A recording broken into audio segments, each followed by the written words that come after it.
Good morning, ma'am.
Am I audible now? Yes, ma'am. Now you are audible. Okay, maybe I put up some external device. So good morning each and everyone. Welcome to a very enriching program that we are going to start today. Leadership Development Program, come Faculty Development Program. And those who have not yet registered and watching on YouTube, please, you can register on this very enriching program, which is Building Academic Leaders for 21st Century Higher Education. Starting today till 20th, it will be purely on flexible mode. All the sessions will be available in recorded mode. You can join through these links which are available. I'll request my team to put these links on the YouTube as well.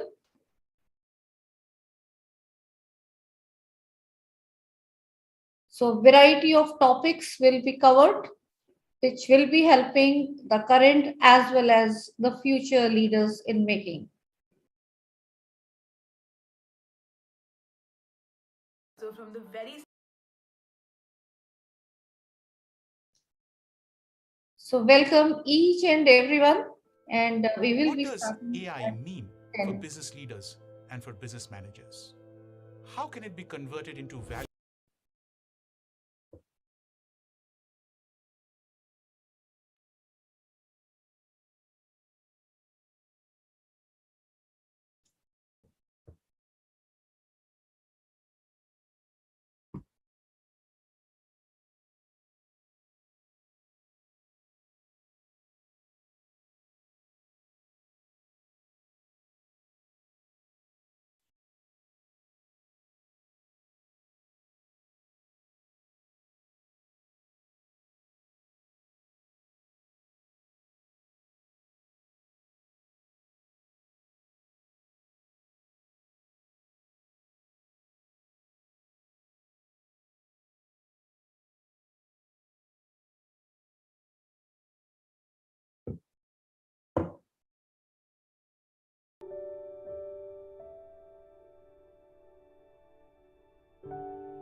Hi, good morning, Madan ma'am.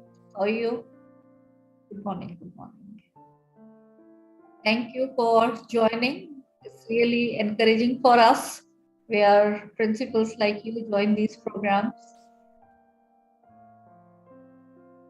Chirag, please unmute Madam Jagmeet Madan. Speaker co-host. I think the settings are not. We're not able to hear you. Yeah, I know. I said thank you for the opportunity. And you are always very, very prompt to share, all the advanced programs which you keep doing. I think I really appreciate that. Your Thank you so much, ma'am. energy. Yeah. All the best. I'm here. So I'll Thank just. you. Right. Thank you, ma'am. Thank you. Special welcome to all dear colleagues who have joined this program and who are yet to join. And amongst them, there are many principals, faculty members. So I welcome each one of you.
Thanks, Dr. Avni. So very good to see there are many colleagues who are repeating with us in various activities.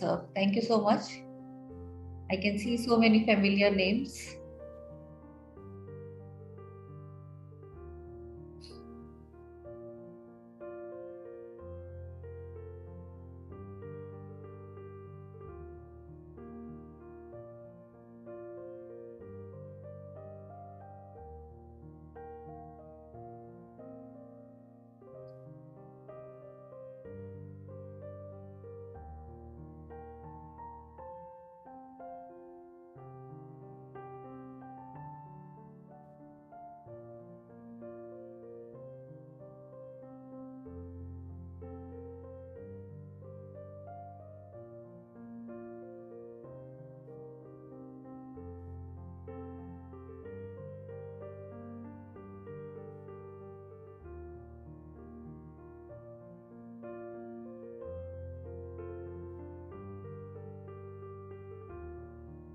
Good morning, Principal Sir.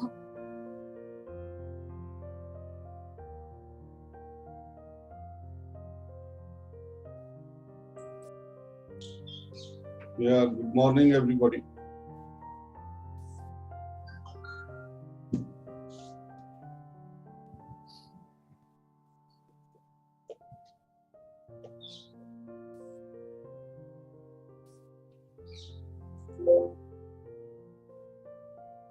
आवाज आ रही है विमल? Yes, sir. We can hear you.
Good morning, sir. Good morning.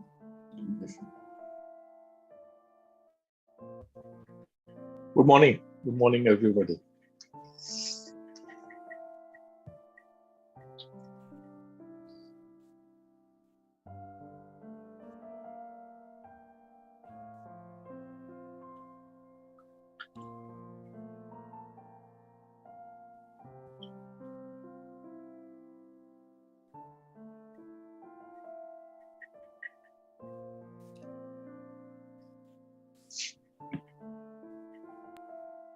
Good morning, sir.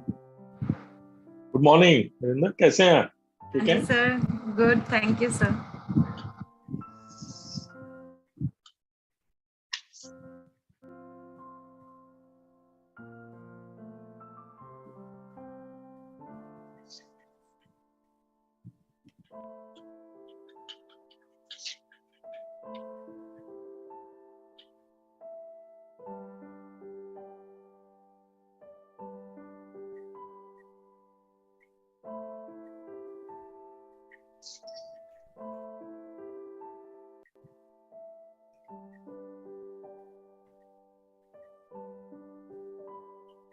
I think Professor Vedprakash sir has joined. I can see his name.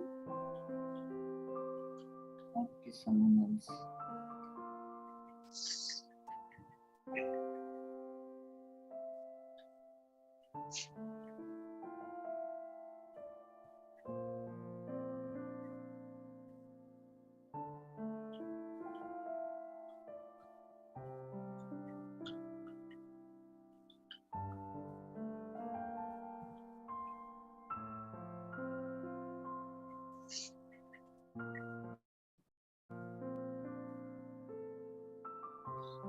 Welcome, Professor Vedprakash sir.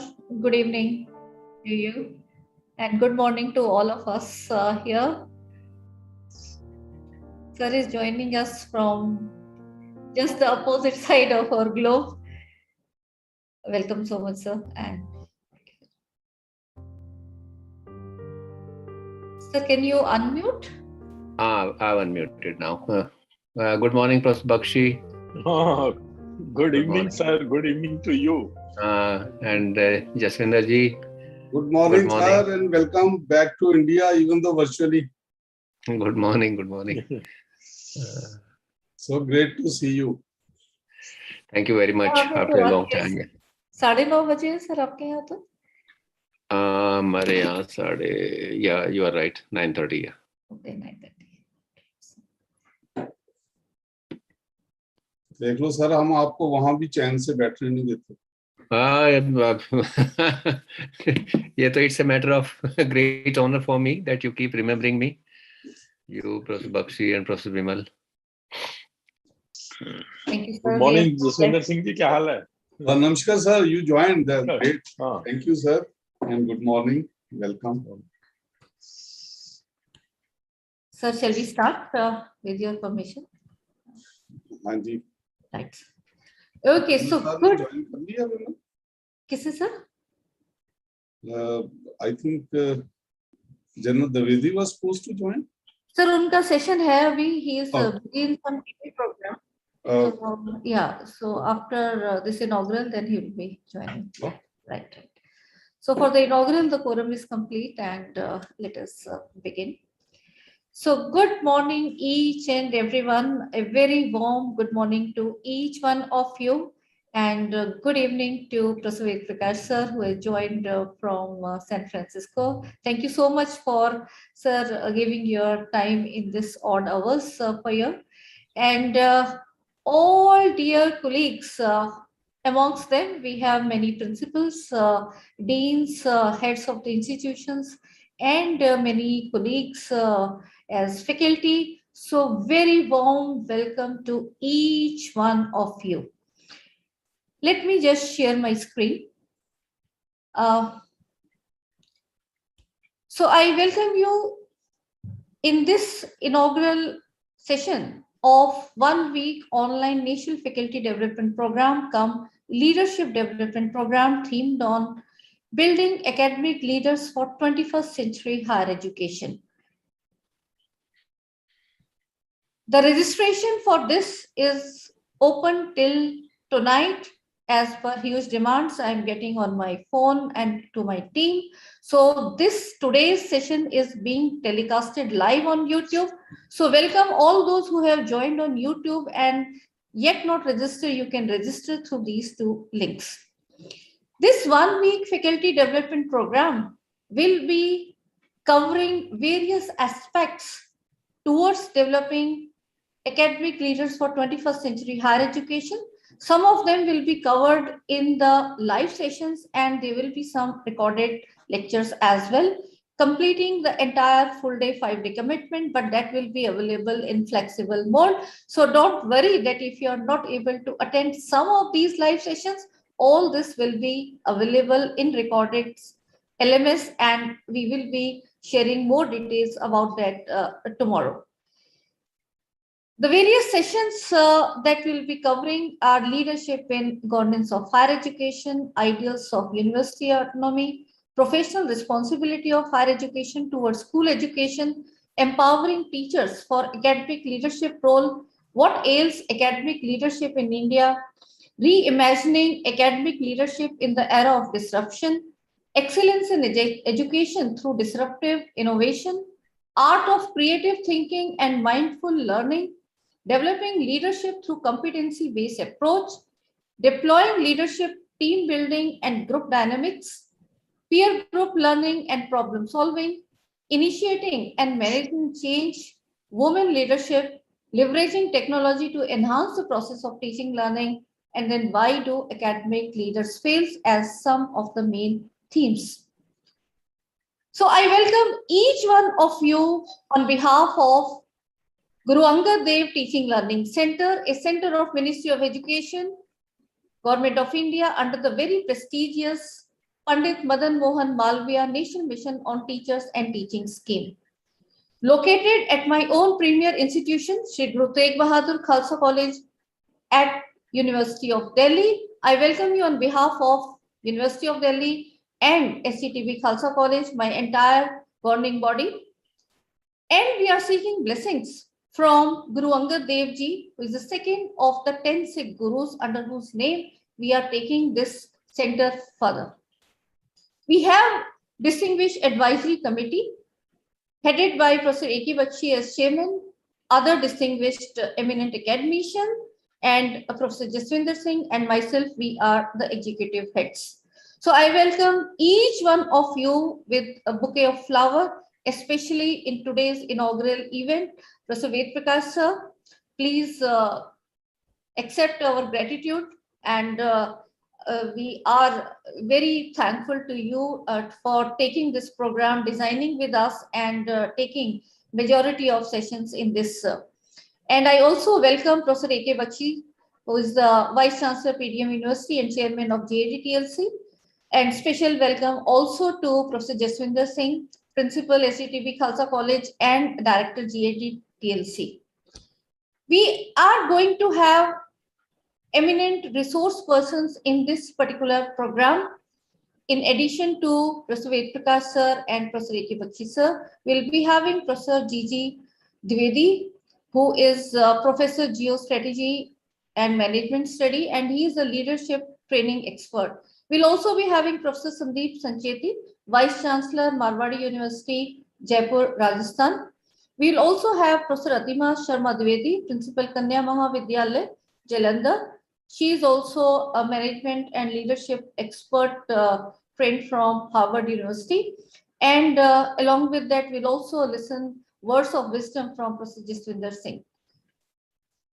I extend my gratitude to our patron, Sardar Talojin Singh Ji, who is the former member of Parliament and he's recently awarded with Padma Shri. So Padma Shri is Sardar Talojin Singh Ji. Is the chairman of governing body of SCTB Khalsa College.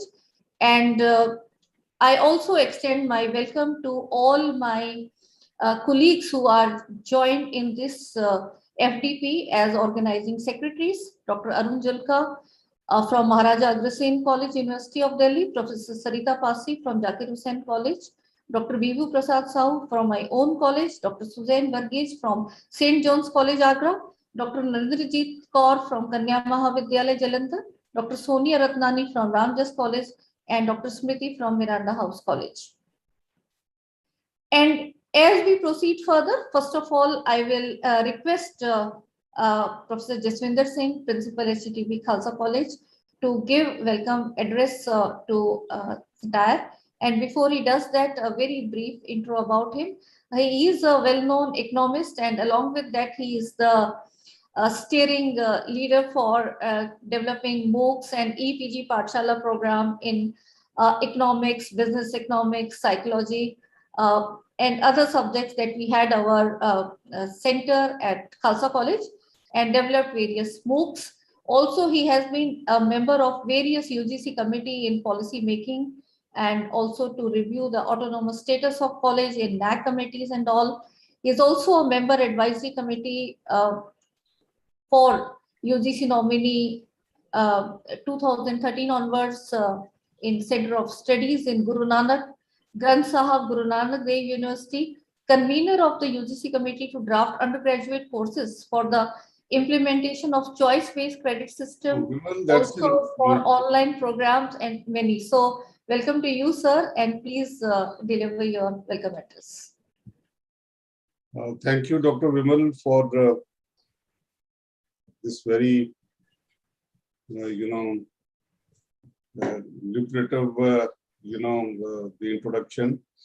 Let me begin by welcoming everybody, and especially our two special guests this morning, Professor Ved Prakash, the former UGC chairman, and a renowned educationist, not only in India, but in the entire, South Asian world. Let me tell you that, because his opinion, his writings, his lectures, and his advice is sought all over the Asian region, and he has been visiting various places abroad also. I think even the current national educational policy was initiated when he was still holding the post of the UGC chairman, and he contributed in a number of ways in various segments of the national education policy, which of course we will be getting the glimpses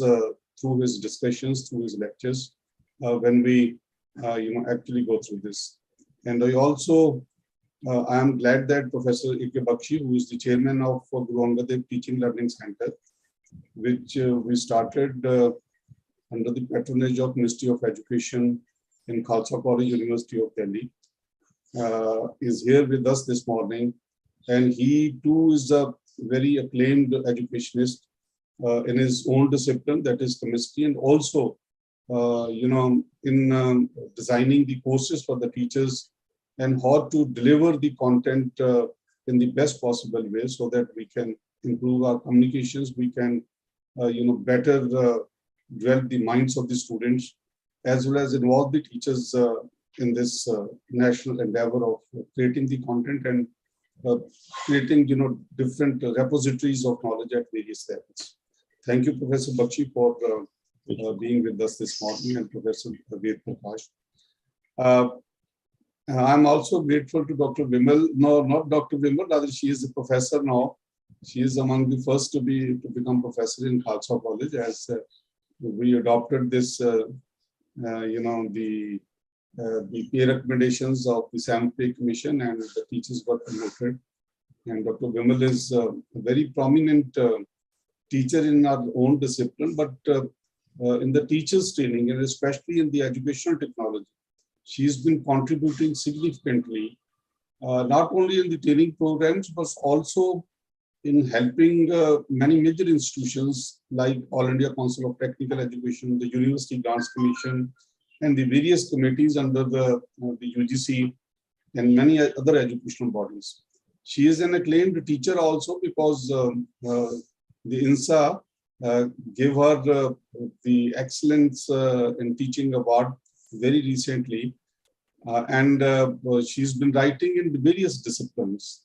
For instance, apart from our own discipline in chemistry, and providing us the technology for different subjects and training the teachers in that. She has also been contributing significantly in the area of forensic science, medical area, especially the cancer awareness programs, by associating herself with the various organizations, especially the Indian Cancer Society. We have also been making some efforts to train the police personnel in the forensic science, especially in the fingerprints and the crime scene management. And Dr. Vimal has been contributing in that aspect also in a very major way. So this program has been designed by Professor Bakshi, Professor Vimal, along with the Professor Ved Prakash. And I'm sure this will go a long way in helping us to understand the nuances of the new age learning. The National Education Policy, as we know, has given us the task that by 2035 or 2040, almost all higher education institutions, they will become, the colleges, they will become degree awarding autonomous institutions. And the universities, over a period of time, they will become research intensive universities or teaching intensive universities. So these are the three, broad, we can say that the educational, division among the institutions, the research intensive universities, the teaching intensive universities, predominantly teaching or predominantly research, and then the colleges, they will be doing this work. And the education is going to be slightly more integrated in the sense that as colleges especially, they do not have many disciplines. So they will have to integrate. This is the objective of the National Education Policy, that in a district we are supposed to integrate with other education institutions which will be offering education in other disciplines. So our students can have access to multidisciplinary education. They will have access while doing their own discipline course. They may have access to the disciplines which your own institutions may not be offering. And also, not merely this, the digital education especially is assuming great significance, and it is a challenge. We have been developing the e-content for the last so many years. We have been training the teachers in writing their research projects, writing the e-content, and then hosting also on this. But awarding full-fledged degree programs is going to be a really challenging task for all of us. So, and just 2 days ago, the University Grants Commission has issued a notification that the students will be allowed the dual degree, in the sense that either from the same institutions or from two different institutions, the students will be allowed to pursue these the 2 degrees. It's really challenging because multidisciplinary one we understood, but the dual degree, whether the students will be able to cope up with this pressure, or will it be so flexible that accumulating the credits through the various programs available online will be ultimately geared towards obtaining the degree. All these are the issues which need to be clarified. And I'm sure when Professor Ved Prakash will be speaking to us, he has a great vision. Not vision, rather, he had implemented many educational programs. I must say, many reformations in education have taken place under his leadership, both at the school level and especially in the higher education level. So all these are the areas, and then how the educational institutions are supposed to cope up. How the institutions will develop over a period of time. We will be speaking on that when the slot will be allotted to me, especially on the institutional development plan, because that is going to be the major challenge for the board of directors, as it has been emphasized, or the management of the education institutions, and also how simultaneously fulfill these requirements of teaching, excellence in teaching, offering the multidisciplinarity, and also doing research simultaneously. These are will be the issues which I shall also take up. But I'm happy to share with you, as Dr. Vimal has said, that General Dwivedi and many more people, especially from all over India, they will be sharing their knowledge on this platform, and we hope to give valuable insights into the challenges of education and also the academic leadership, building up the academic leadership. I take this opportunity to welcome all the participants, and I'm sure your suggestions. It will be more of an interactive training program where we shall be sharing with each other. Nobody can claim to be have the complete knowledge, especially in the constantly dynamically changing situation. So all of us will be sharing our experience, and we shall be coming out with the model, which will make us, I'm sure, which will make us more confident. Thank you very much, Dr. Vibal, and all the participants especially. We look forward to your suggestions for this group. Thank you. Thank you so much, sir. And we have already one academic leader, and what we are able to do under his guidance is, you can see the change which has brought in Khalsa College from his dynamic leadership from more than 15 years now.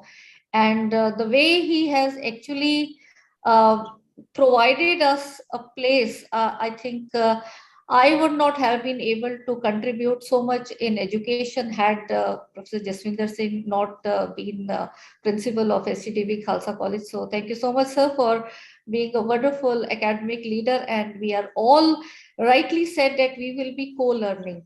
So no one of us has that expertise. We daily keep on learning, and that is the zeal. And yes, we are having so many distinguished principals also here amongst us as academic leaders. So we will be all looking forward for their valuable inputs also in this program. So thank you so much for your welcome address, sir. And as we go further, let me briefly tell you, because there are some new joinees, that GAD-PLC has a state-of-art infrastructure at SCTB Khalsa College, and the center was inaugurated on 1st July 2016 and initially funded, and since last 2 years we are on sustainable mode, and that's why you must be wondering that why there is a charge and all. And we are working on various themes, not only for faculty empowerment workshop, but in form of various educational resources, open educational resources in the form of teachers e-kit, e-learning objects, which are being made by thousands of teachers across the country. And our model is that how it can be the technology, pedagogy can be integrated for quality enhancement for each and every subject, and different models are evolving in every subject, every topic, which are also benefiting our fellow colleagues. We also have a journey of not only these distinguished colleagues, but many others, more than 2,000 academicians from across the country who joined hands with us in executing the e-PG Pathshala project in these 6 subjects. So I'm thankful to the entire team for that, right from our senior academicians to fellow colleagues and student interns who have volunteered to prepare this material, and now this is being really looked for and used in the last 2 years more comprehensively. And all this is available on inflipnet.ac.in. We also contributed on SWAN portal, also co-designed the faculty induction program, which is now a flagship program of Government of India, compulsory for every new inductee in higher education. So since then, we have been conducting not only the face-to-face program, and we are now online, and what we are witnessing is, even we tried, experimented, can we do some physical in post-corona, but the online is clicking more in training program, because that's a flexible mode with our colleagues. They can do their professional commitments yet join this, and that's why in these holidays off, we are thankful that all of you have joined, and we are here connecting in a flexible mode on virtual platform. And we are also having this National Resource Center of Chemistry, and here also we are planning to create some model with the help of teachers across the country, From 2018, we have been rolling out ARPIT program, and here also in terms of quality and quantity, we are being rated in the top. So I welcome each one of you again on this 1 week online National Faculty Development Program, come Leadership Development Program. And those who have not joined, there's still the opportunity to join till late tonight, and we will be taking you on board. And now I will request Professor A.K. Bakshi sir, Vice Chancellor PDM University and Chairman of our Center, Chair GAD-TLC as well as NRC Chemistry, former Executive Director, Tertiary Education Commission, Mauritius, former Vice Chancellor, UP Rajeshri Tandon Open University, Allahabad, to share about more about FDP and his vision. And before he does that brief introduction, although again his profile is long, but very briefly I'll share that he has been a member of Standing Committee of National Mission on Education through ICT of various digital initiatives, Sakshat Portal, a double gold medalist and record breaker from Delhi University. He did his postdoctoral training in Germany and Japan, where he worked with Nobel laureates. He's also been visiting scientists to various eminent universities across the globe. He's the author and co-author of more than 180 research publications, many e-modules, and also in school education system, he has been very active in terms of writing NCERT book as well as training of teachers. He has been recipient of various academic awards and honors, and especially the e-transformation of Delhi University, for which he was felicitated by the former President of India, late Dr. APJ Abdul Kalam. He has also been president of various editorial boards of Chemical Sciences of Indian Science Congress Association, Indian Journal of Chemistry, to name a few. And last but not least, Professor Bakshi has also the distinction of being one of the first persons from the universities in India to have been selected as member scientists of the third Indian research expedition to Antarctica. So very warm welcome to you, sir. Please, we are looking forward to your kind words. Before Professor Bakshi starts, let me, share with everybody the greetings for today. Today is a Baisakhi day, and this is the day when Guru Gobind Singh Ji, established the concept of Khalsa, and he entrusted with them, this responsibility of defending the defenseless and sharing the fruits of our own labor with others. So happy Baisakhi to each one of us, to each one of the participants who are participating. Thank you. Thank you. Professor Bakshi, please. Thank you very much to Dr. Vimal and Professor Jaswinder Singh. Of course, I should say now Professor Vimal. So for a very kind words of introduction. And I'm very happy that today we have with us Professor Ved Prakash Ji, former Chairman, University Grants Commission. Then Professor Jaswinder Singh is there with us, Professor Vimal Rao, then Dr. Narendrajit Kaur, I can see her. She's a member of our organizing team. And last but not the least, all the participants from across the country. I extend a very, very warm welcome to all of you to this faculty development or leadership development program being organized by Guru Angad Dev Teaching Learning Center of the Ministry of Education. I also take this opportunity to wish you all a very happy Baisakhi. As you all know that GAD-TLC is a center of the Government of India created under Pandit Madan Mohan Malviya National Mission on Teachers and Teaching. This is a central scheme of the Government of India with a focus on teachers and teaching. The underlying assumption is that the quality of an educational system cannot exceed the quality of its teachers. So if we have to raise the quality of education, we have to raise the competence level of our teachers. And that is why this center has been organizing various programs on different aspects with an intention to empower our teachers. You will be happy to know that since its inception, Guru Angad Dev Teaching Learning Center has empowered more than 70,000 teachers in the country through its various activities. And it's now a well-known name in the country.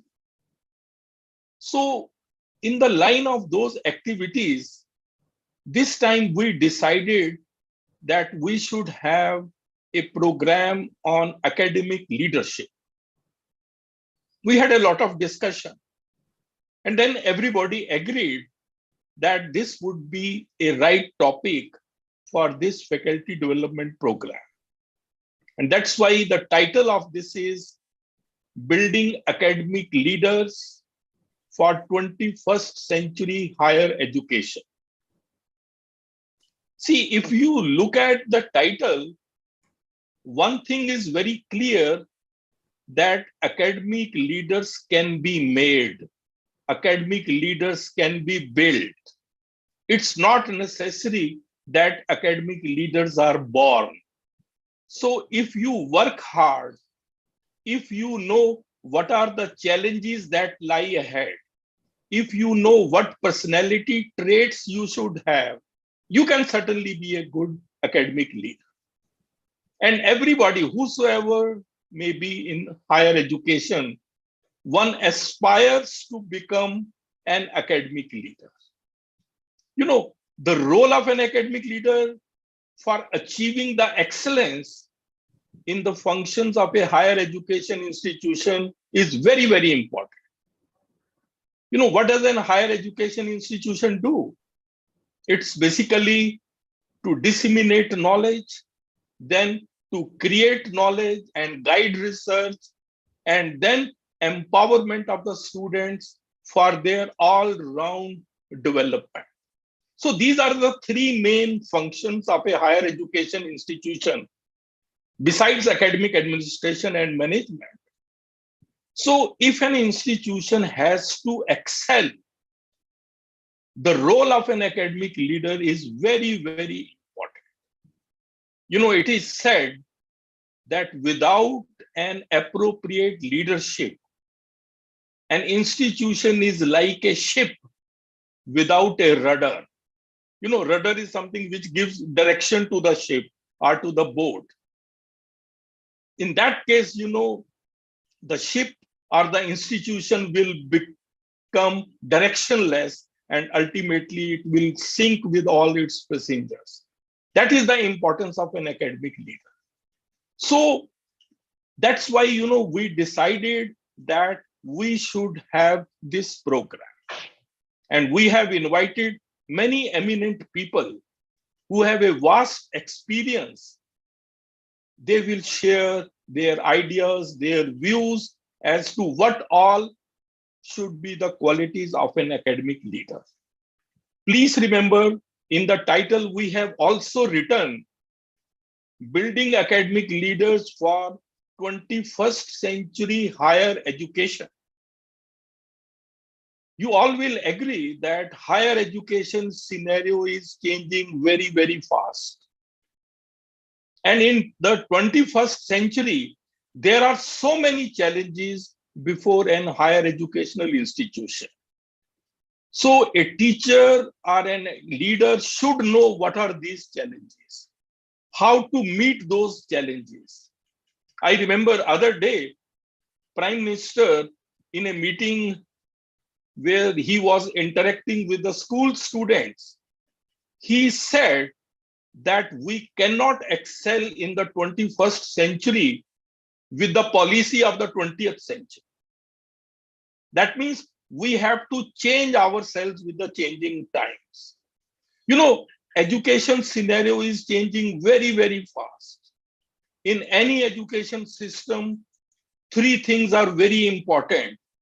What do we teach? How do we teach? And how do we assess our students? And in all the three respects, things are changing very, very fast.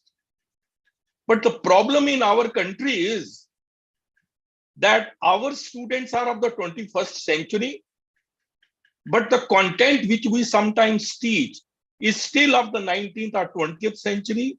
The courses architecture is of the 20th century, and the methods of teaching are also of 20th century. So there is a mismatch.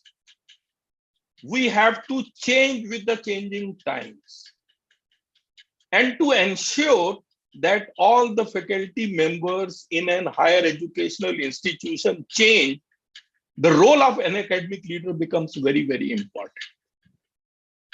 Please remember that the leadership in a higher educational institution is quite different from the leadership in other arenas. Why? Here stakeholders are different. Here goals are different.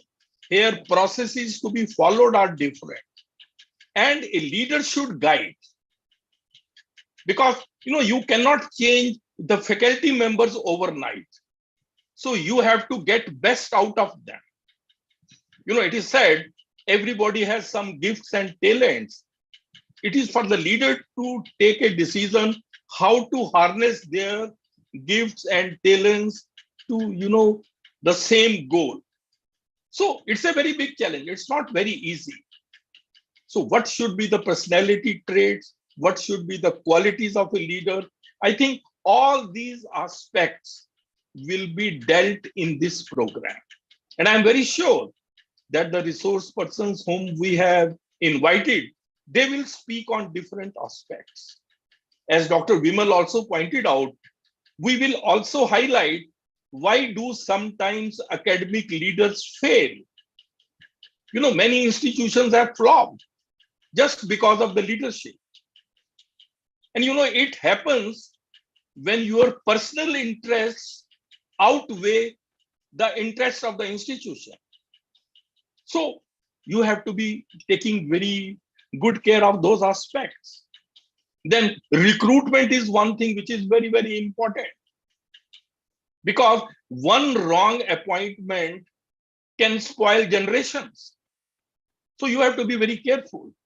That is why it is said that an academic leader should also be a man of high integrity.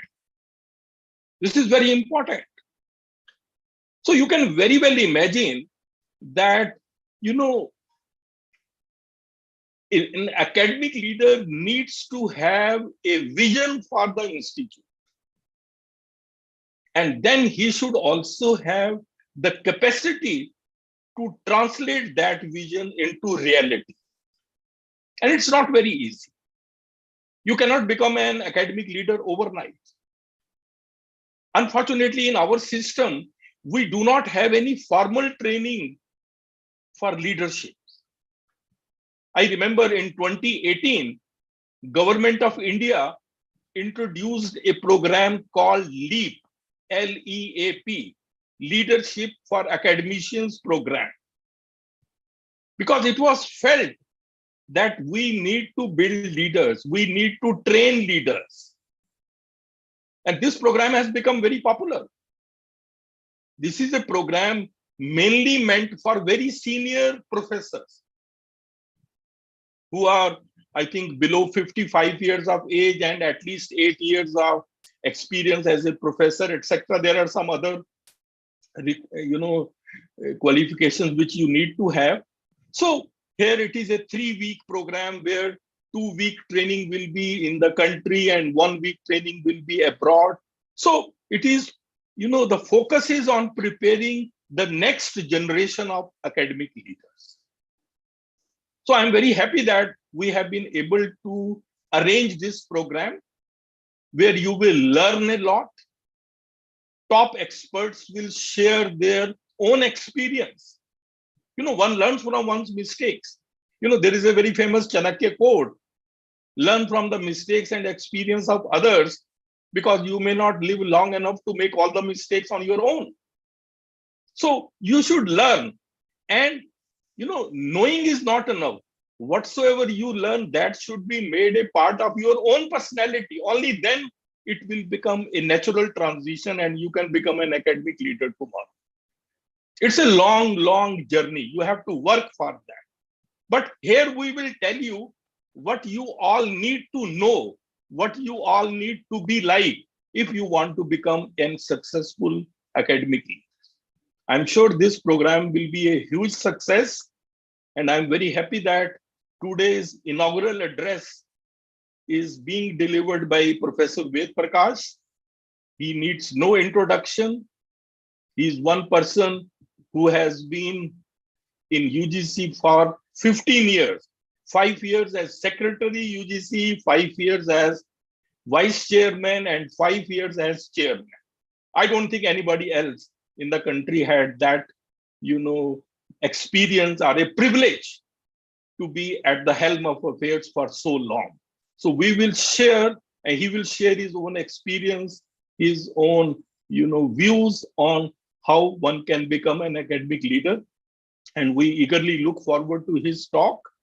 Thanks once again, Professor Ved Prakash ji, for agreeing to be our keynote speaker today. And I'm sure many other persons, Major Trivedi, Professor Ved Prakash, Professor Sandeep, etc., those people would also be sharing. And of course, I would also deliver my talk tomorrow on what my perception is about academic leadership. And I wish this program a great success. And thanks, Dr. Vimal, for inviting me to share some of my thoughts at this function. Thank you very much. Thank you so much, sir. And really, it is with your insights that we have been able to evolve this program. Thank you so much for your kind words to make a start in this FDP Leadership Development Program. And although we have themed it as in higher education, but sir, I'm happy to share that many of our school principals have also joined, because there are many, almost 80% is what is the generic thing which every leader requires in education space. And also there is a gap between higher education and school education, which we need to bridge. So it is really good to see that school leaders are looking forward what is happening in education space in higher education. And similarly, we are planning to conduct various school education specific programs where higher education faculty should be knowing what is happening in school education, so that we can have a smooth transition for our learners. So with these words, let me share my screen again. And so those who have not yet registered and watching us on YouTube, I share links.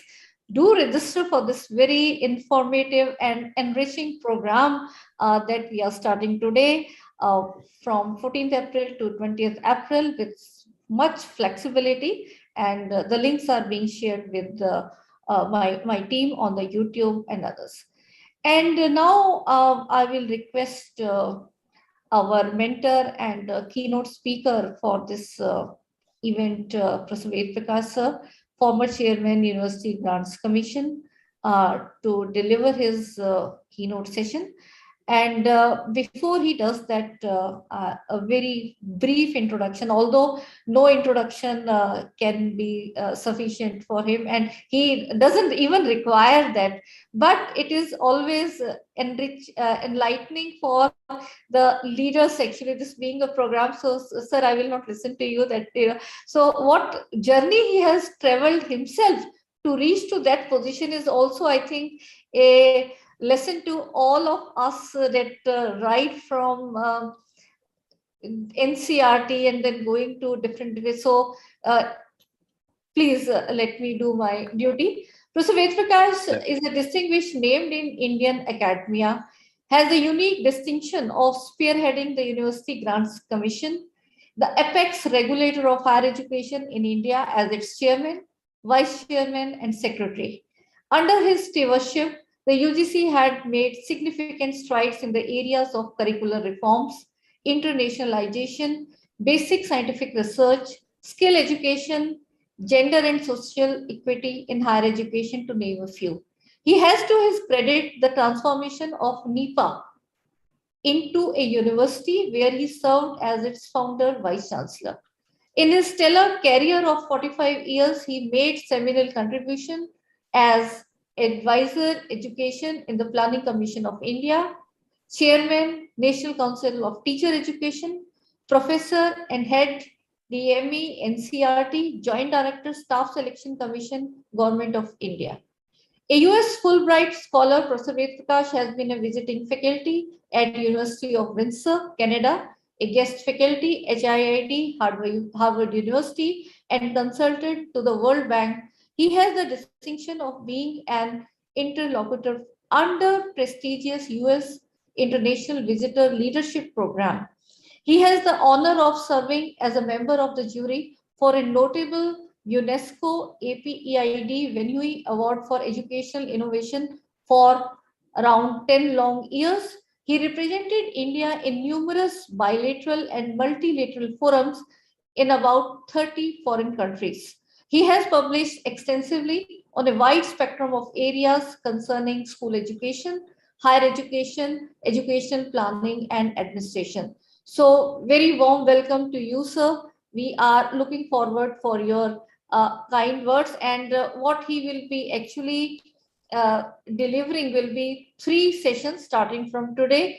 So, as discussed with the respected sir, he will be delivering in leadership in governance of higher education, ideals of university autonomy, and professional responsibility of higher education towards school education. So over to you, sir. We are eagerly looking for your kind words. Thank you very much, Professor Bimal. My esteemed colleagues, Professor Bakshi, Professor Jaswinder Singh, Professor Bimal, Dr. Narinderjeet Kaur, and all the participants of this faculty development program. I consider myself highly privileged to be a member of the team with Professor Bakshi, Professor Jaswinder, and Professor Bimal. They have been doing a great service to the higher education sector by organizing these faculty development programs. And it's a matter of great delight that they have given orientation to as many as 70,000 teachers in the last 2.5 years, which is highly praiseworthy. I think Guru Angad Dev Teaching Learning Center is the only center which has been recognized not only for the faculty development program by the Government of India, but also as a national resource center in chemistry. And this is primarily because of the commitment and the hard work of these 3 persons, Professor Jaswinder, Professor Bakshi, and Professor Bimal. So I would like to congratulate all of you. And I consider myself fortunate because I get an opportunity to learn a great deal by way of interacting with you and by associating myself with the Guru Angad Dev Teaching Learning Center. Higher education all over the world actually is facing 3 crises. One is the crisis of identity. Another is the crisis of resources. And the third is the crisis of governance. And Professor Bimal and Professor Bakshi and Professor Jaswinder, they have rightly chosen this topic of governance. Higher education, as Professor Bakshi had said a little while ago, cannot be compared with other social organizations because of the complexity of the role and functions that they discharge. Their motive, their aim, goal, objectives, and purpose of establishment are quite different. While on the one hand, they have a duty to transmit and certify knowledge, on the other hand, they have a duty to create new knowledge and take the society to the next stage of development. Thus, their model of governance has to be different from other social organizations. Many a time we make mistakes by comparing different kinds of social organizations by the same criteria. So we cannot apply the same criteria as is applicable in case of other social institutions. The issue of governance in education has been a very genuine concern from the time of pre-independence. This subject is considered so significant that it has been consistently dealt with in all the 3 national education policies that we have brought out during the post-independence period.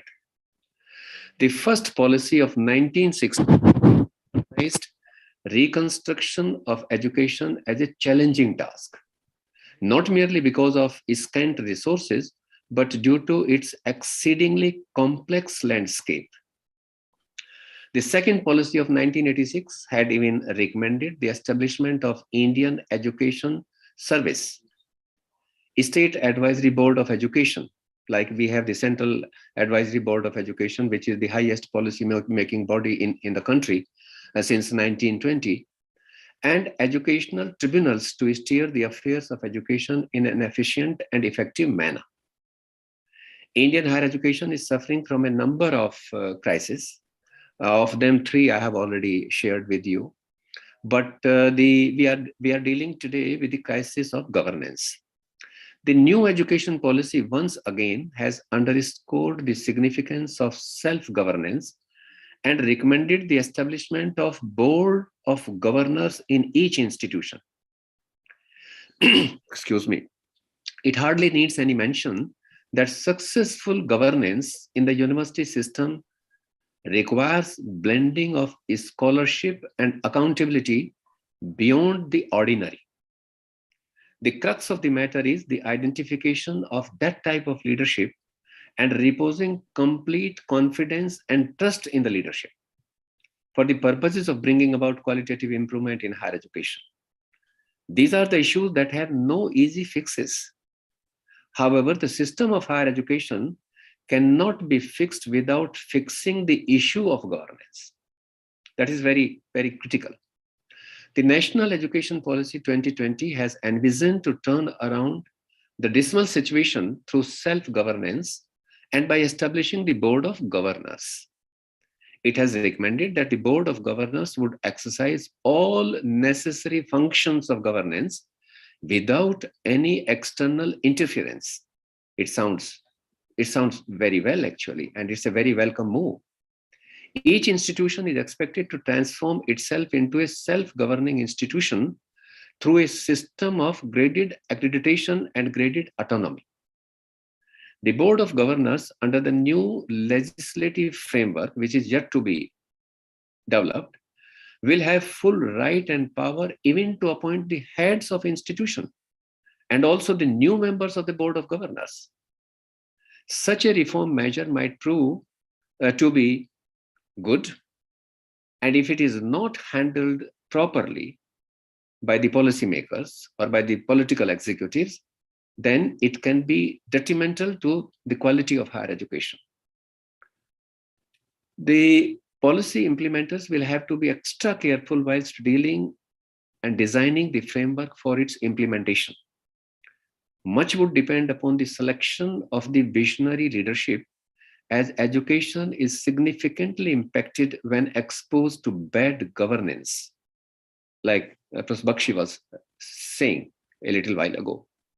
With good leadership, you can create a vision and can motivate people to make it a reality. Taylor had said, and I quote, that a good leader can inspire everyone in an organization to achieve their very best, unquote. Governance framework of educational institution has to have somewhat different dimensions from other social organizations because of their complex nature. Successful governance in the university system requires blending of accountability beyond the ordinary, as I had said, which was prevalent during the pre-independence period. And therefore, we need to look into the historical perspective as to what kind of visionary leadership we had during the pre-independence period.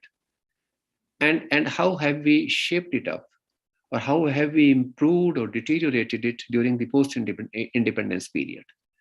The system during the pre-independence period was led by persons of such incredible reputation who would never seek the position of authority.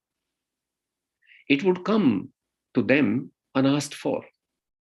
Many a time, it would rather require a lot of coaxing before making people agree to accept coveted positions like that of Vice Chancellor. Those people would never look up to anybody to direct them. They would design They would have their own agenda, whatever they were to do. And it was the aura of their eminence that would inevitably uplift the reputation of the position of the head of the institution and help them accelerate the pace of advancement across different domains of knowledge. That was the reason why the people of every hue used to bow down before the seat of the Vice Chancellor. Today, the Vice Chancellors are sitting under the fortresses. It's very difficult to access the office of the Vice Chancellor. You have to pass through several checkpoints to reach the office of the Vice Chancellor. Some of the most legendary Vice Chancellors of the pre-independence period were people like Asutosh Mukherjee in Calcutta, Sir R.P. Pranjpe in Bombay, Sir Subramaniam Iyer in Madras, Sir P.C. Chatterjee in Punjab, and Sir Sundarlal and Dr. Amarnath Jha in Allahabad, from whom the current leadership can learn a great deal. One thing among others which is often quoted about Dr. Amarnath Jha when he took over as the Vice Chancellor of Allahabad University is that after he took over as the Vice Chancellor, someone walked into his office and asked him if he had met the commissioner. And see, Professor Jha replied that the commissioner had not yet called upon him. Contrarily, people now seek time to call on those clerks who process the file of their appointments. The practice of appointment through invitation was the general practice during the pre-independence period. It continued for quite some time, even after independence, which is evident from the appointment of renowned people like Dr. Malcolm Adeseshiya in Madras, Dr. Tara Chand in Allahabad, Dr. John Mathai in Bombay, and Dr. Nirmal Kumar Siddhanta in Calcutta.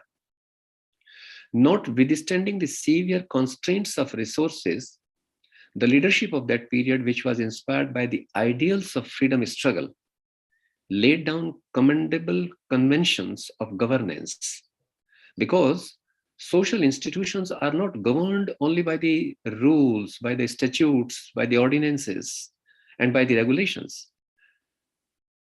People with good intentions who provide the genuine leadership, they leave behind certain conventions which are of paramount significance in the governance of an educational institution.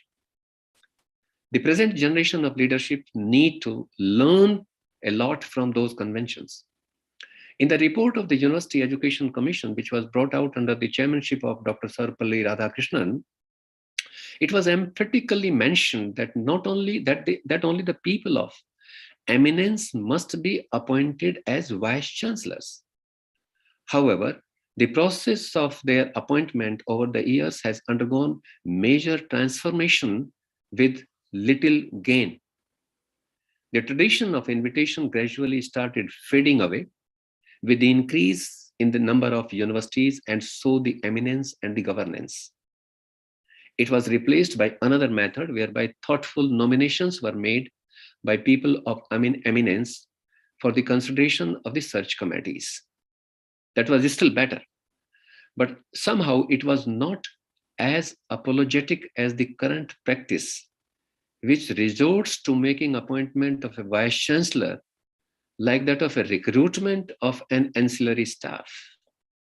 Advertisements are issued, people are shortlisted, they are interviewed.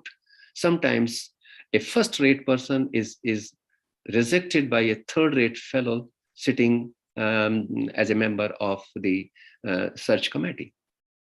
This process somehow sidelines quite a number of eminent professionals who do not want to undergo the humiliation it inflicts on their psyche. And consequently, what happens is that it is the system which suffers, not the people who suffer. Those who are not given the responsibility of steering the affairs of educational institutions. There has never been a scarcity of outstanding people in academia. There are scores of academics who are as eminent as the people of earlier times, And like them, they too do not hanker after any coveted position. There are still examples of people who, despite being invited to the most premier institutions, they choose to decline in preference to their teaching work and research work. But the irony of the governance over the years is that the number of most deserving people has been aggressively outranked by a fiercely competitive, I will call it a new class, which seems to have greater belief in elements other than academic excellence and integrity beyond reproach. It is heartbreaking to note that this practice, which was earlier prevalent only in certain areas, now appears to have taken the form of an endemic in academics. It seems to have made deep inroads, causing multi-layered cracks into the governance of higher educational institutions. Incidents of removal of or forced resignations of the vice chancellors were previously unheard of, but now it has become a new normal. There have been as many as 8 or 9 such dismissals in the recent past from amongst 45 central universities which are under the purview of the University Grants Commission. The vice chancellors of about 8 to 9 central universities were removed in the recent past because of the ineptness. This is the irony of the governance of a system which is looked up to by everyone to prepare youth for life and humanity, and whose empowerment and contentment are the real strength of the country. It is extremely necessary to restore the credibility and dignity of the office of the Vice Chancellor for ensuring effective governance of institutions of higher learning. The idea of self-governance in academic institution, as is recommended in the new National Education Policy, has many advantages. There are a number of good practices available around the world which can be critically examined and adapted. Since the practice of advertisement and interview has failed to yield the desired results, selection through nominations by national professors, fellow of academies, prominent personalities known for making a mark in their chosen fields, and heads of premier institutions may be resorted to. What I am going to propose is an approach which may not be perfect, but it can be thought of. And we can make certain amendments in the approach which I am going to put forward for your kind consideration. Once the prospective candidates for the coveted positions as head of an educational institution, once we have shortlisted them by the search committee on the basis of their academic and administrative credentials, they should be invited to the educational institutions and made to share their vision and action plan in faculty-wise sessions as well as plenary sessions. And if somebody from the new class, which I call the fierce class, still makes to this stage by default, he or she would surely be knocked out with a barrage of searching questions stemming from members of the faculty and senior administrators. They should share their vision, their action plan with the different faculties in educational institutions. And the people should put questions to them, seek answers about the challenges which the institution is facing, and look into his vision as to how he is going to or she is going to shape up the educational institution. And those who truly survive insightful questions on areas like academic excellence, administrative acumen, financial probity, students' welfare, service conditions, community engagement, and understanding of regulatory provisions may eventually be considered for the top slot. Indeed, it would be the expert power of the incumbent vice chancellor that can ensure effective governance in conjunction with the board of governors. If it is fixed in about a couple of universities to begin with, it would be setting a good trend for the rejuvenation of the system of higher education. And the bottom line is that the system of higher education cannot be fixed without fixing the issue of governance. That is the bottom line. Now, what kind of leaders do we need? One can come up with a long list of criteria. But we need leaders who can respond to the current challenges of higher education. And there are three major challenges, according to me, that have barely been addressed thus far by a number of institutions or by most of the institutions. Number one is, how far have universities been able to align their programs with the markets? Two, to what extent have universities been successful in creating new knowledge in different areas of study in keeping with the traditions? Three, to what degree have universities given a futuristic orientation to their curricular provisions to keep pace with the changing times? These are tough empirical questions, but they are the most pertinent ones that would continue to haunt the university system if they are ignored. Like we had ignored the technological advancement during 1990s. Because of the ambivalent attitude of the universities and other higher educational institutions, the government of India had to establish the Indian Institute of Information Technology. Universities were not coming forward. They did not shoulder the responsibility in a meaningful manner at that point in time. Later on, many universities came up and they started offering the technical programs. But at that point in time, they did not come forward. And in order to provide response to the new challenges, emerging challenges, the government of India had to establish triple IITs at that time. The time has come when these long-standing challenges need to be addressed by such approaches that are culturally appropriate, ethically correct, and financially viable. No single approach can possibly be sufficient in as diverse a system as ours. Let us know it for sure. We need leadership that has the potential to respond to these questions which I have raised. Therefore, the new leadership has to provide new orientation to higher education in changing times. We need leaders who can make Indian higher education system compatible with global higher education. We need leaders who has good understanding of how institutions of higher education has grown across the states and globally, who understand how recent enrollment trends can help increase the gross enrollment ratio. If we have set a goal for ourselves to increase the gross enrollment ratio from the current level of 27.4% to 50% within 10 years, how are we going to do it? Are we going to establish newer institutions? Or are we going to use the residual capacity of existing institutions? What is the average size of a higher educational institution in our country? We have colleges, we have universities with a few hundred enrollment. We need leaders who can identify the most preferred long-term and short-term programs, who can identify areas which require greater focus to meet national and provincial needs. We need leaders who have the capacity to investigate the requirements of individual faculty and match that with the requisite support system. If we are expecting to get the best out of an individual, then that individual ought to be supported wholeheartedly by the leadership.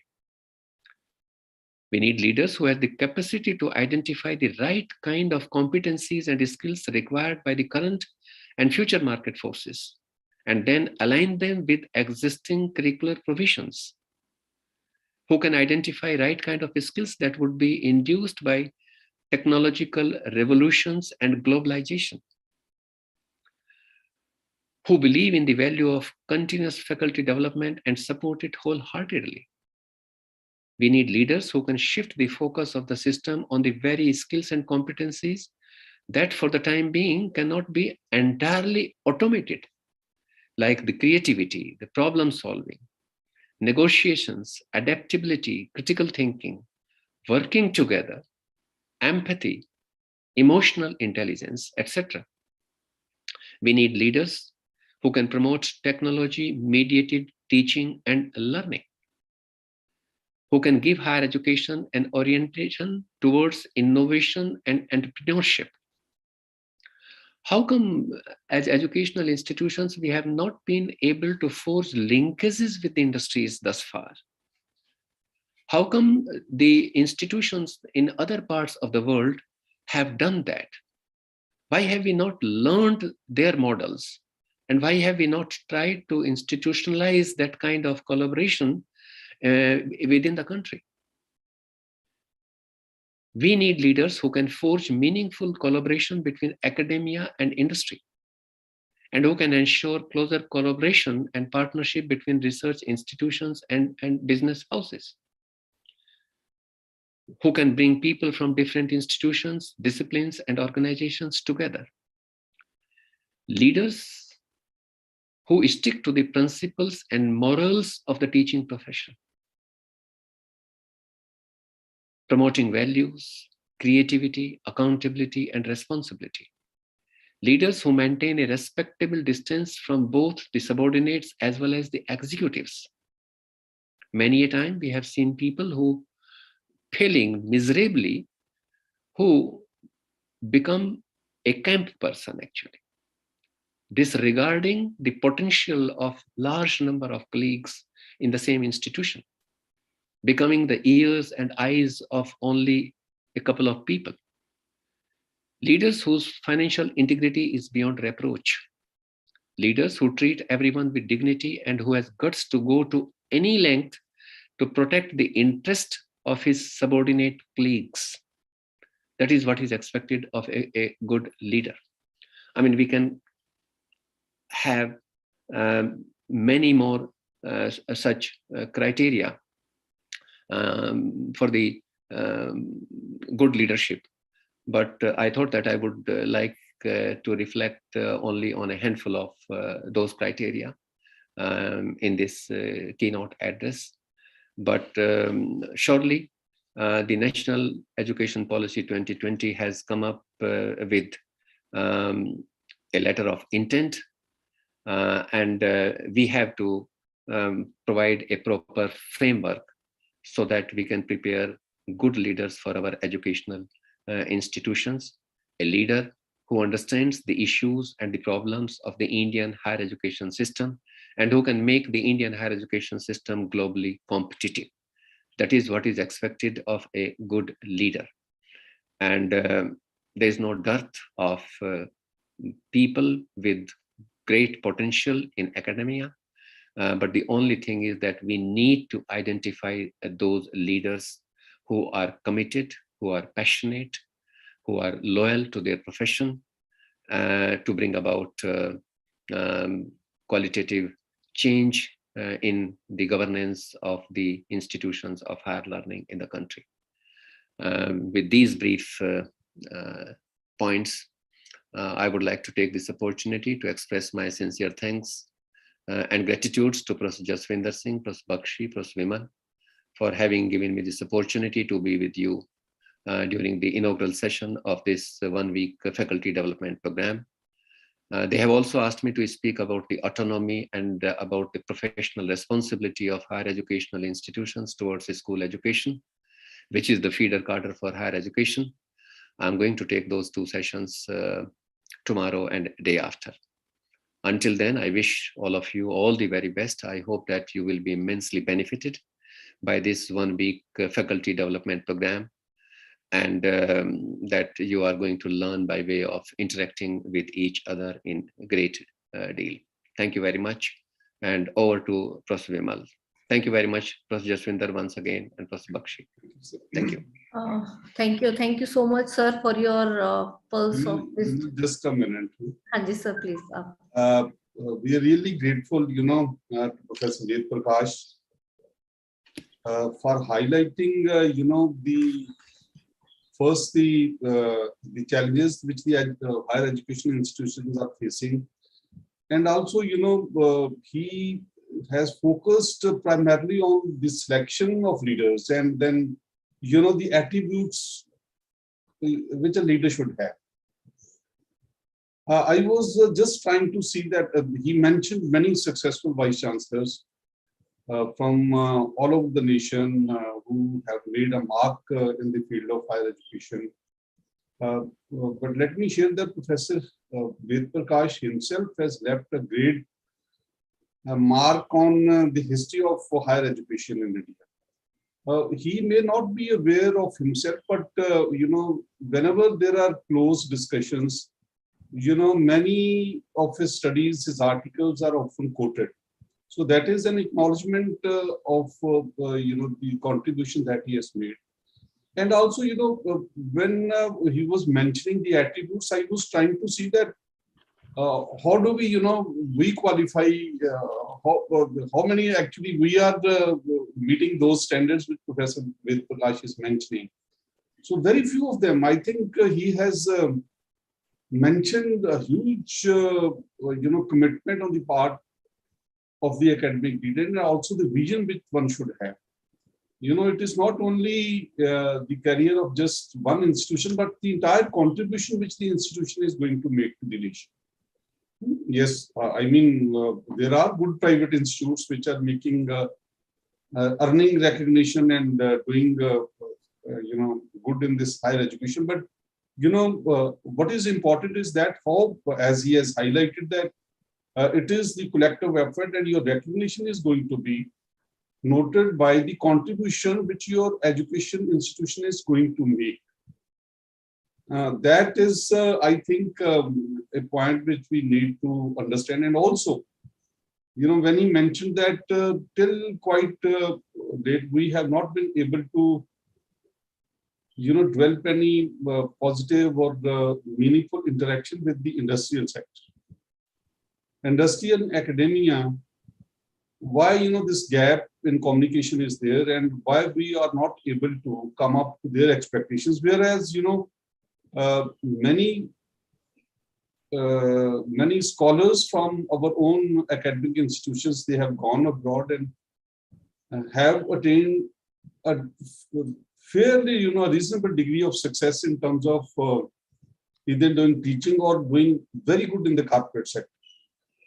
I was doing a study on the UN educational institutions, and we have found that roughly 30% of the staff in the UN different organizations, they are Indians, predominantly Asians, but many of them, almost 30% of them are Indians. So in that sense, I think we have made a significant contribution. But yes, he has mentioned that, in order to be there in the good universities, the academic leaderships, they need to have a, matching vision and the matching commitment, not only from the part of the leader, but the entire organization. That is the highlight, and I think we must carry on that, and that my colleagues who are attending, the principals, the deans and others, even for the vice chancellors, these are very, very important inputs which he has shared with us. And I'm sure his today's talk is going to be really historic as far as Khalsa College is concerned, and Khalsa College is making a contribution on this platform is concerned. Thank you, Professor Vedpal, for sharing this.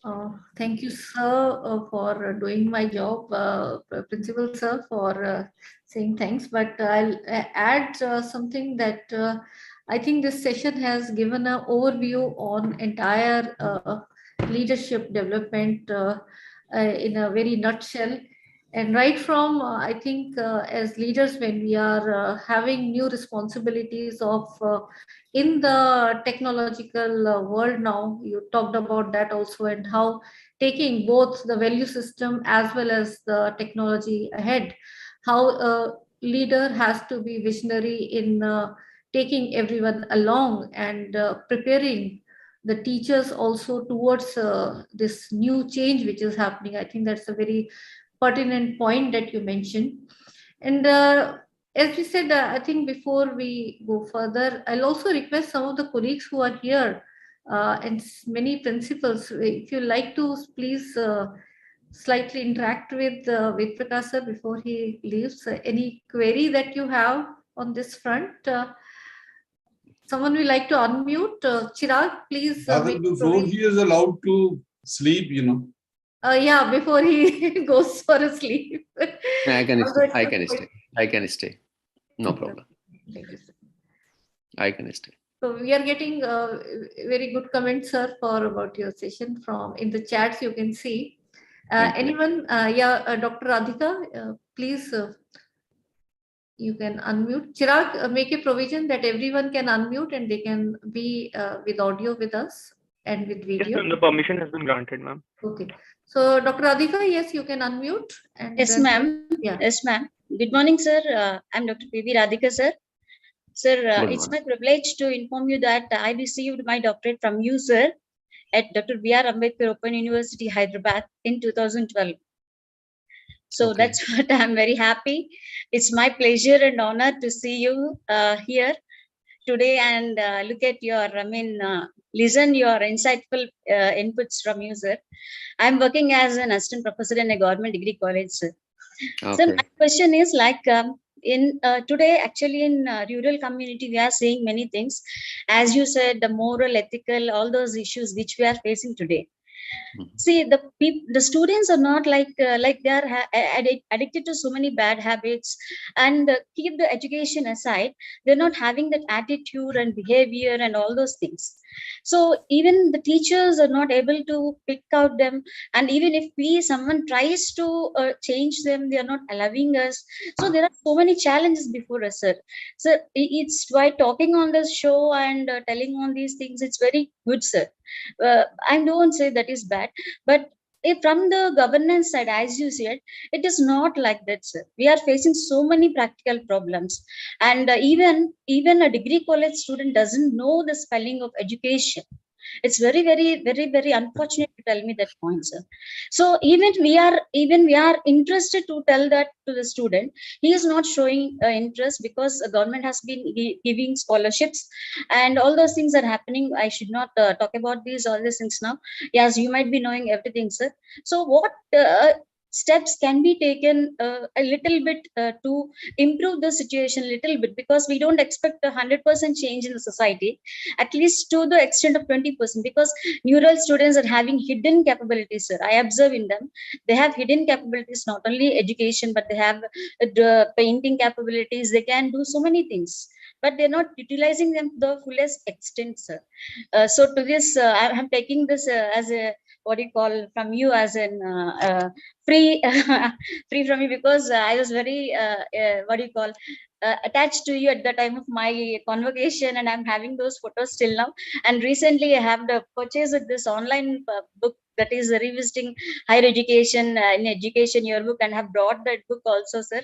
I have seen that book. It's very a valuable book I have seen, and I'm very I'm very good adorable person, sir, from you, sir. I want I need some answer from you, sir. I'm taking this as closely associated with you, sir. Don't think otherwise, sir. Thank you, sir.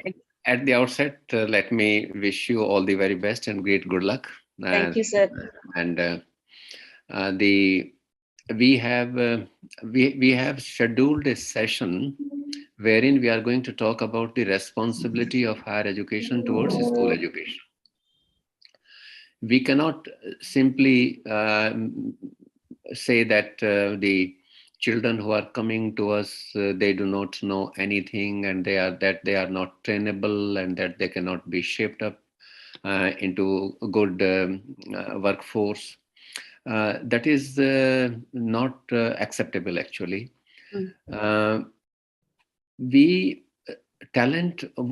We must recognize this fact that talent is evenly distributed in a sizable population. Talent is not only available in metropolitan cities. Talent is also available in the rural areas. Yes, sir, definitely. And if they have not been trained well during their schooling time, and if they have transited from school to higher education, it is our responsibility to look into their inadequacies and organize the remedial programs with a view to helping them to overcome those shortcomings which they possess. Yes. This is what is being done by a number of premier institutions. I will like to share with you the example of the IIT. In IIT, we have children coming from the marginalized sections of the society. Yes, sir. They find it extremely difficult to cope with the curriculum load there, Yes. with the academic pressure there. But then these premier institutions organize the special orientation programs for these categories of children. And these children have the potential. So within a short span of time, they make up the gap that they have. Yes. I think we need to institutionalize that kind of an approach in our educational institutions wherever we are facing this kind of a crisis. Yes. This is one answer. The second answer is that we should fulfill our obligation, actually, which we have towards school education. Yes. How come that the neighboring institutions are not taking the responsibility of organizing the in-service teacher training programs for the mathematics teacher, for science teachers, for social science teachers, for language teachers of the secondary and senior secondary institutions?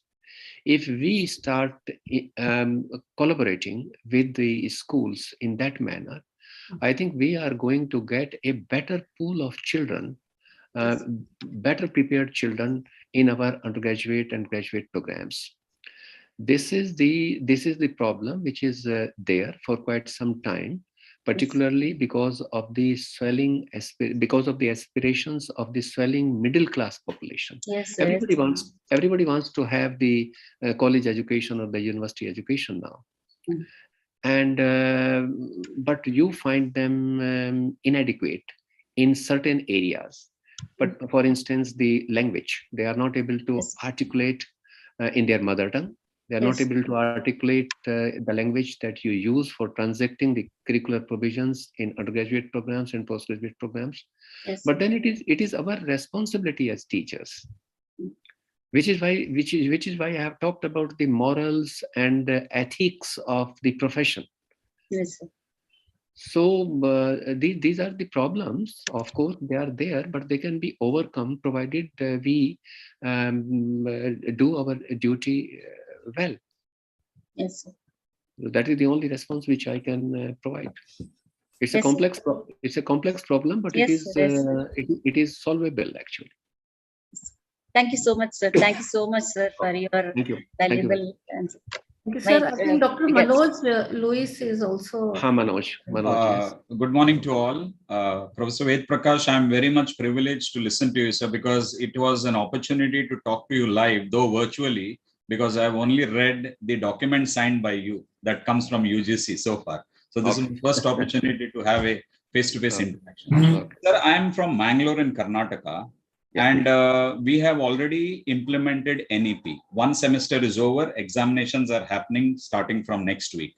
Now, what I have seen, sir, I'm also the General Secretary of Mangalore University Commerce Teachers Association. One semester of NEP and the old choice-based credit system, I saw no difference at all. I have a number of reasons that I want to share, specifically on the concept of governance that you mentioned, because I have noted down very important points. A leader needs to have that vision, what is coming tomorrow, prepare today itself, and all those points that you mentioned, very thought-provoking, sir. But then when I see the content, when I see the course content, the syllabus that is prepared, and this was done only by, university professors who are totally disconnected from the UG curriculum.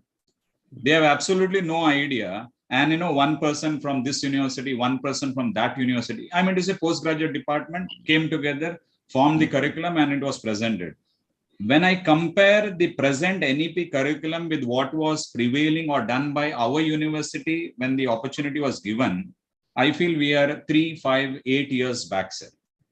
This is what has happened. Though we take the privilege of saying Karnataka is the first state to implement NEP, but then I don't think the fruits of NEP is going to be visible. Though we have made an attempt to change from 70-30 curriculum to 60-40 with our efforts, convincing all the vice chancellors to think about this, give more powers to the teachers so that, they can get the best out of their students. So in this, setup, sir. You know, though NEP has come in, everyone is talking very positive about it. We have already felt that there is no difference, though we have made an attempt to bring about a change in the delivery pattern. For example, we have included Zoho books, a compulsory practical aspect, use of application for all our students. We have allocated specific marks for that as well. Case study approach for teaching, theory papers. All these are attempt made by us through our association in our university, but it is not implemented across Karnataka. Your take, sir. Manoj, you have said that you are the first to implement the national education policy. I'm happy to hear that. But the national education policy cannot be implemented in tits and bits. It is a comprehensive document. And it's like that you cannot use the light machine gun without a magazine or without a barrel. The problem with the national education policy is that we have made three kinds of recommendations in the national education policy. One relates to the legislative framework. When we talk about the development of establishment of Higher Education Commission of India with its 4 verticals, General Education Council, National Regulatory Authority, National Accreditation Council, and National Higher Education Regulatory Council. Okay. And another set of recommendation relates to developing new instruments, which we do not have, which we didn't have hitherto actually. For instance, as a country, we do not have national higher education qualification framework, Manoj. And which is why you have this problem of the curricular variations, which you have talked about. You are teaching chemistry, I am teaching chemistry, Professor Vimal is teaching chemistry, and Professor Bakshi is teaching chemistry. But the way we teach chemistry, the way we ask our students to carry out different exercises, the way we assess the students through different kinds of tests, there's a lot of variation in that. And that variation exists because we do not have a national higher education qualification framework. So the second type of recommendations which in the policy we have made relate to the development of the new instruments, new apprentices, which we do not have. We have not done that. And the third one is the third one relates to those kinds of recommendations which warrant the revision of the existing provisions. Like you have choice-based credit system. We have said that we will revisit the choice-based credit system. We have national skill qualification framework. So we have to revisit national skill qualification framework with a view to increasing more levels now.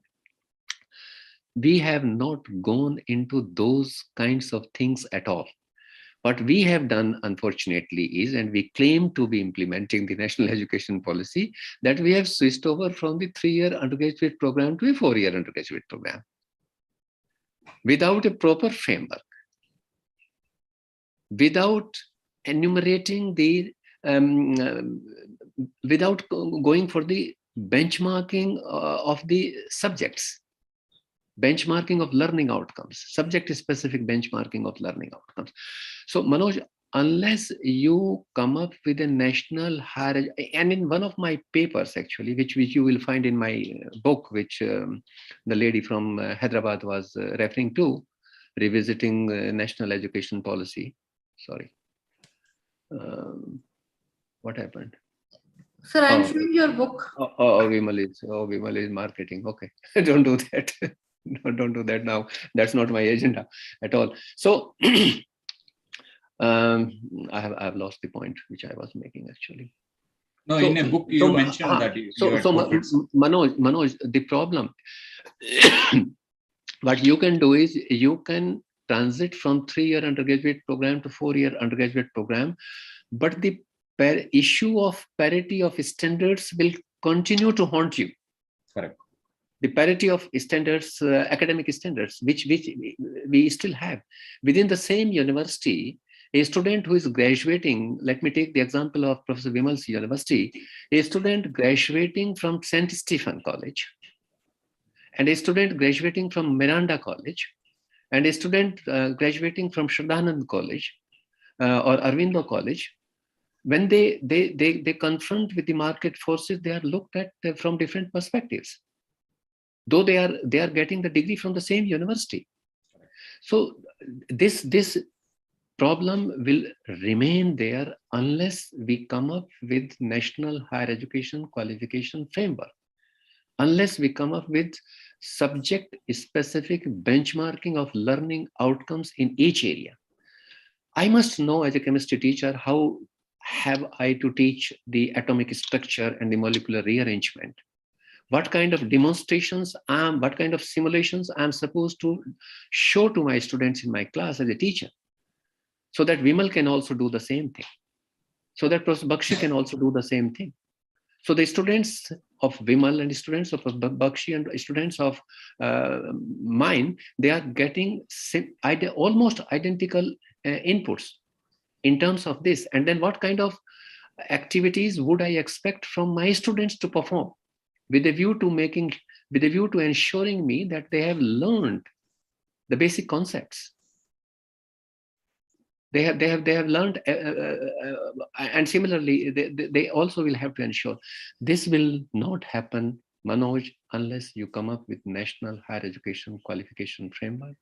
You will not come up with national higher education qualification framework unless you have General Education Council. You will not have General Higher Education Council unless you establish Higher Education Commission of India. So this is how, I mean, there are interlinkages. One of the recommendations is going to create something which will act as an enabler for the implementation of the second set of recommendations. Now, our claim that we have implemented the higher education, the national education policy, that is not correct. Actually, we can say it just to score some brownie points, but we have not followed that systematic approach for the implementation of national education policy. Actually, and what happens, Manoj? If you examine the first national education policy of 1968. And if you examine the second national education policy of 1986 and revised program of action 1992, you will find that we have reiterated the same set of recommendations, and we have not been able to implement it because we have not created proper instruments for the implementation of those recommendations. And my only fear, which I have expressed in my book, Manoj, is that reiteration of recommendations should not become a new norm. I mean, I may not be there after 20 years, but when you would come up with a new national education policy after 15 years or 20 years, I mean, you would again be reiterating the same recommendation. Like, let me give you the example of the 4-year integrated program of teacher education. We have been reiterating it since 1952-53. Mudaliar Commission, in the Mudaliar Commission, for the first time, we came up with that recommendation. Then we reiterated it in Kothari Commission in 1964-66. Then in 68. Then in 86, 92. And then Justice Verma Commission 2012. And now again, we have reiterated the same thing. Though we have been implementing 4-year integrated program of teacher education in 4 regional institutes of education at Mysore, Bhubaneswar, Bhopal, and Ajmer, but without looking into the reasons as to why these 4-year programs could not go across the boundaries of those 4 regional institutes of education, we have again reiterated the same recommendation. Anyway, I mean, this is the problem, Manoj, which I personally feel that the way we are trying to implement the national education policy, that's not the right kind of approach. We should have patience. We should have a very committed group. There are different groups which have come up with different framework. But where is the national higher education? If you ask me, if someone asks me, what is one recommendation which is the most pertinent recommendation of this national education policy, I would say the development of national higher education qualification framework is the only pertinent recommendation in the national education policy. Like Radhakrishnan Commission was asked when they were writing the report, they had said, though they made a number of recommendations in 1949, and I mean, it was under the chairmanship of no less a person than Dr. Sarvapalli Radhakrishnan. He said, if we were to make one recommendation, we would have recommended only the examination reforms in higher education. I mean, so that is my response, Manoj. Thank you, sir. Thank you. I think my submission would be, we trained our teachers for NEP, sir, at university level. Manoj sir, sorry to interrupt you, sir, Vedprakash sir. Manoj sir, if you read that book given by sir, in that National Education Policy 2020, he gave one sub-chapter, that is National Education Policy laudable, but questions remain. He gave one chapter on that. Okay. I have seen all the answers which he gave now. Sir, it's really interesting, sir. Your doubt expressed and challenges. I'm happy that you have read it, actually. Yes, sir. I'm very honored, sir, to read this book. It's my pleasure, sir. Thank you, sir. Thank you very much, dear. So we'll be sharing the details of your valuable. I will have a very good sleep today. And yes, sir, I have brought this book nearly 6 months back only, sir, to Amazon. Okay. Immediately when I've seen your book, immediately I brought this book, sir. I have read only a little bit. Is still the way to go through, sir.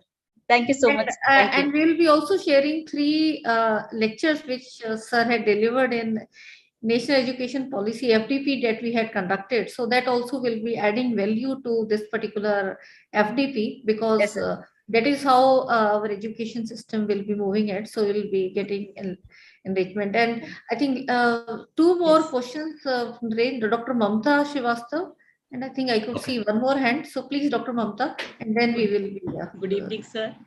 No, good evening. I'm Mamta Srivastav from Aligarh. It is in Uttar Pradesh. And my question is there, sir, because in UP also we have implemented NEP 2020. I come from there only. In AMU you have come to AMU, and I'm in State University.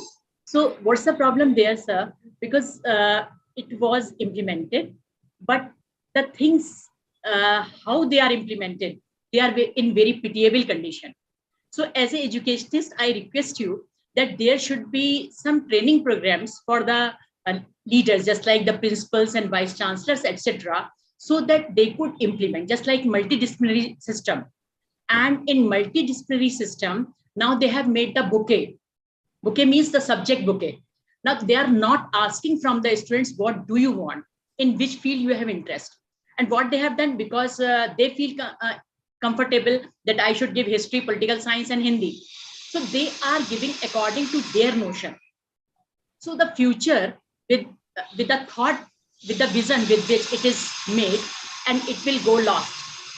So my request was you, because Professor Bimal and Professor Bakshi and you, everybody is there. So you should make some programs, and it should be made compulsory. They should know all the things about all this NEP.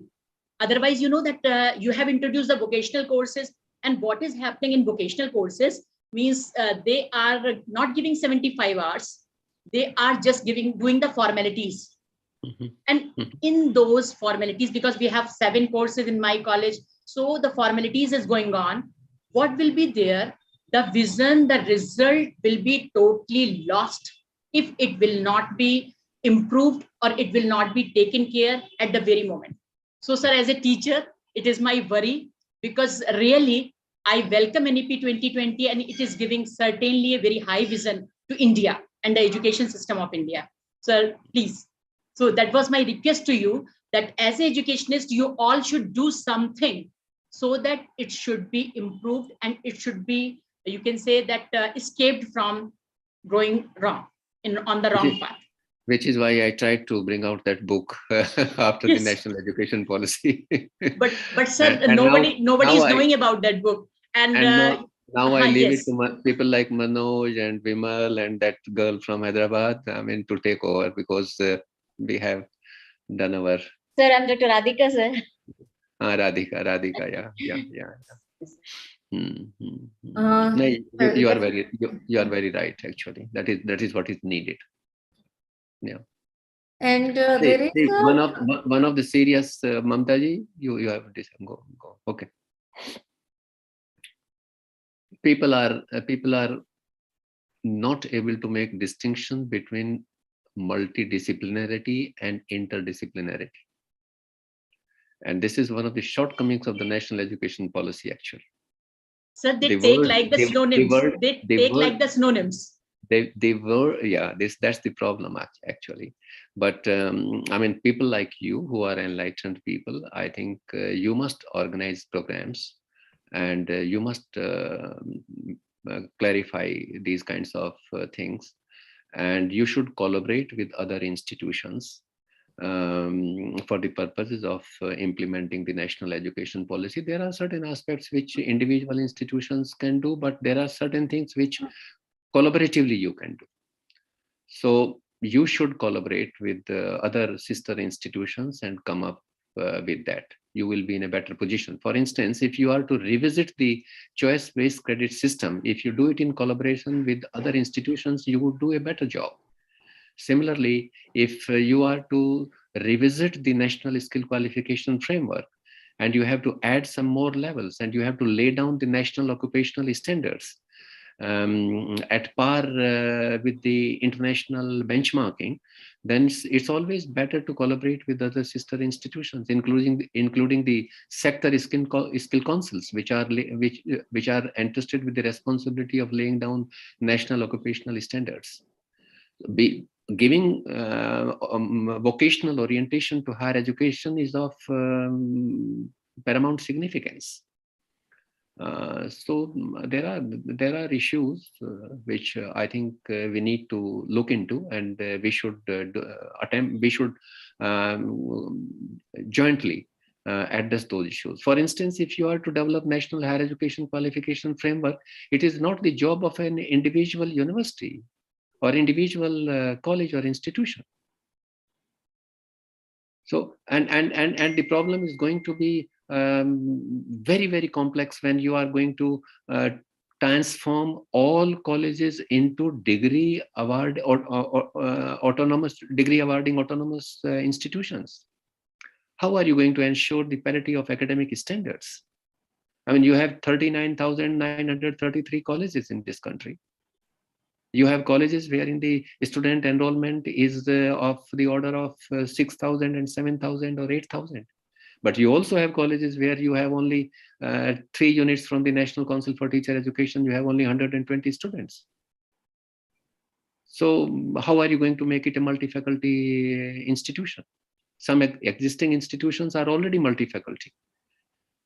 But transforming them into interdisciplinary institutions and following the interdisciplinary approach is altogether different from making an institution into multi-faculty institution. That is what is missing in the national education policy, actually. So what is there? Anyway, what is there that I want to tell you? Yeah, Dr. Mamta will take these more discussions later on. 1 minute, ma'am. 1 minute, ma'am. Yeah. What is there from vice chancellor to the teacher? So many wrong notions they are there. Many wrong notions are there, and they are doing only formality. So this the formality, it is big problem, sir, and it will spoil everything. So we have to find the solutions of the problems that we are facing. We should not run away from the challenges. Yes. It is our responsibility. No one else is going to do that. We are a very diverse system. We have some very outstanding institutions which can compete with the best of the global institutions. But we also have institutions which are not as good as they ought to be. So we are a very diverse country. But through these reforms, I think we can bring about desirable change. We should be optimistic, and we must work collaboratively. here is an opportunity. We have brought out this national education policy, wherein we have made some very good recommendations, but the implementation of those recommendations is what matters the most, and that we should do. Like Radhika was referring to that. I think I will request Vimal to share that piece of mine in which I have classified all the recommendations of the national education policy into 3 categories. Recommendations which would require legislative framework, which is not in your hand, that is to be legislated either by the state assemblies or by the central government. Recommendations which are which warrant the creation of new instruments like the National Higher Education Qualification Framework, that is to be done collectively by all the institutions, and recommendations which are process oriented, which can be done by individual institutions. You don't have to wait for anybody's command. But National Higher Education Qualification Framework is one such recommendation which would require application of mind at the national level. It has to be a single document, and then subsequently institutions will have to collaborate for the purposes of bringing out the subject-specific benchmarking of learning outcomes. Unless we do that, we will not be able to compete globally, actually. And that is what is required from the leaders of higher educational institutions. Thank you so much, sir. Vimal, I would request you to schedule those remaining lectures in the beginning of the program, because it gets late here in US.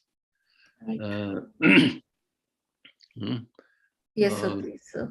Actually, we are starting at 10, so I'll discuss with you how, if we can. These are wooden houses, so everyone gets disturbed when I speak. Yeah. Yes, sir. One last question from Professor Jagmeet Madan. She is a renowned principal in Mumbai, Juhu, in Home Science College, one very prestigious one. So, sir, and we are also honored to have Major General Professor Gigi Dwivedi amongst us, who will be our next speaker. So thank you so much. General Sahab, good morning to you. Thank you, Professor Vedji. Thank you very much. Yeah, madam. So, Professor Jagmeet Madan, please. Very good morning to everyone, and thank you, sir. It was a privilege to hear you, and like someone said, to meet you virtually. I think it's definitely a privilege. What I wish to add to whatever discussion we had, I think a lot of onus of understanding and implementing new education policy also lies in the hands of the institutions themselves. So I think we cannot depend on someone else to do things for us. So that's what we have learned. Of course, sir, I'm the principal and professor of Sir Vithal Das Thackeray College of Home Science. We are celebrating 25 years of autonomous status this year, and we were the first college to get autonomy in the state of Maharashtra. So, I'm heading the institution for the last 13 years. So I have really understood the power, which autonomous status gives you as an institution academically. And, this document of new education policy is really, reinforcing a lot of institutions going for autonomy. And I think universities are also being, told to encourage a lot of colleges to become autonomous. So I think autonomy of an institution only teaches you how you can be accountable yourself for the implementation. So it's a wonderful document, and whatever, sir, you said is absolutely true. It needs to be absorbed, in a gradual manner. And I think every institution should decide where to begin in terms of the new education policy implementation. And definitely there should be a collaborative learning. So there should be more and more discussions in terms of any single component which we want to implement in our own institution, like you said, we need to all define the learning outcomes. And the moment we are all talking on the same page, we all will be delivering the same standard of education. So I think these are very, very valuable takeaways. And and each one of us probably as academicians, as institutions, have our own strengths. So, but we have to come together and think for ourselves. I think we cannot leave it to others to start thinking for ourselves. We have to find our way. How do we get what we want out of this document? So these are my simple submissions. And thank you, Dr. R, for this opportunity. And I would be here to further participate in the discussions. Yeah. I would like to make one brief observation about this. It's good that you are heading an autonomous college for the last 15 years. When we had established 3 universities in the port cities of Calcutta, Bombay, and Madras in 1857, we followed the model of the London University. London University gave it up in 1858.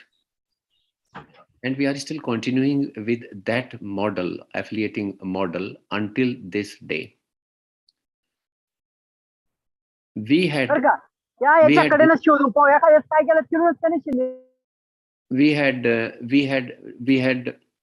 deliberated it at length in 1948-49 in Radhakrishnan Commission. And it was decided that we should also do away with this affiliating system so that each higher education institution can become an autonomous institution, and that their hands should not be tied up with other institutions. If they want to innovate, they want to do something new, they should be free to do that. So in 1969, the University Grants Commission came out with this scheme of the autonomous colleges. All right. And the idea behind that scheme was that within 5 to 10 years, we would be able to convert all 3,500 odd colleges that we had in 1969 into autonomous degree awarding institutions. But we believe in status quo so much that until this day, we have only 871 autonomous colleges in this country.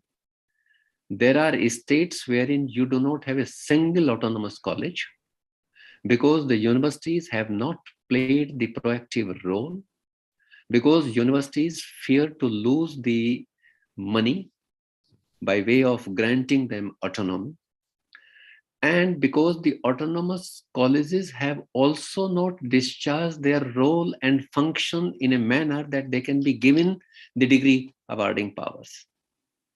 So we have failed actually. We continue with that problem. Now we have made a recommendation in the National Education Policy that we will have only 3 categories of institutions of higher learning: research intensive universities, teaching intensive universities, and autonomous degree. They have written degree granting. It should not be degree granting. That's not a proper nomenclature. I think that is a mistake that we have made in the policy. We should have said autonomous degree awarding colleges. Okay. Now we have 43,000 colleges.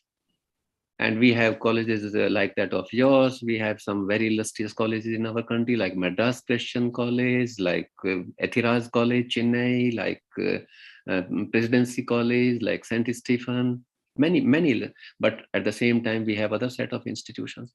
How are we going to transform 43,000 odd colleges into autonomous degree awarding colleges?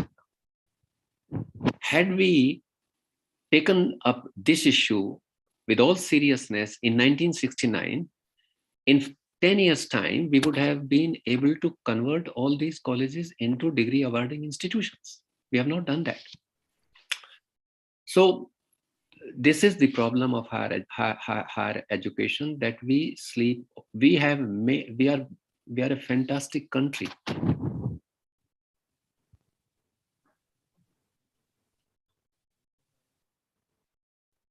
Sir, I think mute हो गया जी. Kindly see that you are mute. नहीं mute तो नहीं है, but I नहीं mute नहीं है मेरा. no, it's fine, sir. Yeah, we lost your. So what happens if you analyze the earlier policies, you would find that we make certain recommendations.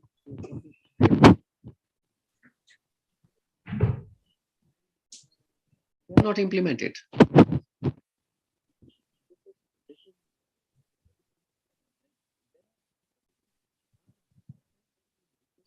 Sorry, sir. Are you using AirPods? No, I'm not. Maybe. I think I will. By saying that, are you not able to hear me? Yeah, in between. Yeah, there was some disruption. So what I'm saying is that this is a big challenge before us now. We have now more than 1,000 universities in our country. We have 43,000.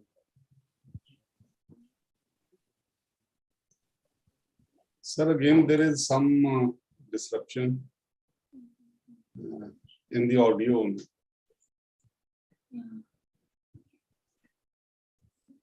It's okay.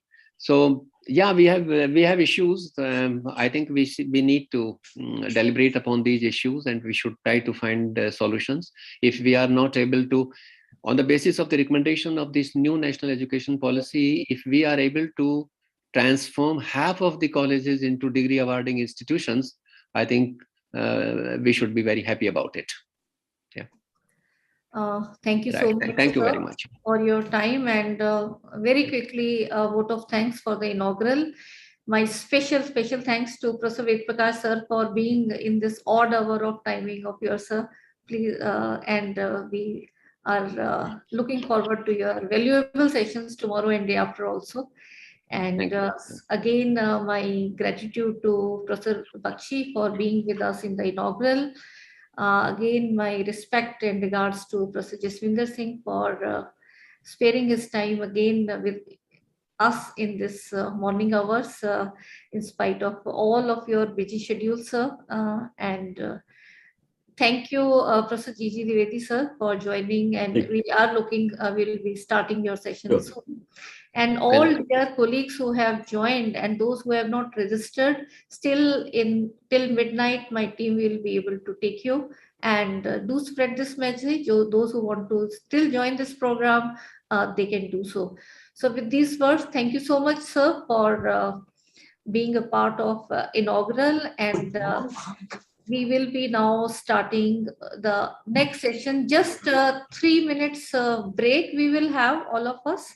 Just a 3 minutes break, and then immediately we'll be starting.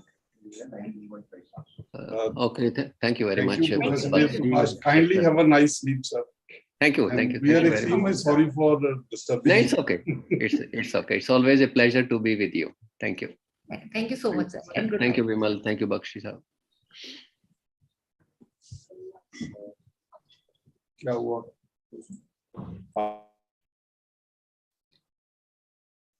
So within 2 minutes, we will be resuming and we'll start again.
Wait चलिए, जब मैं शुरू कर दूंगा ना।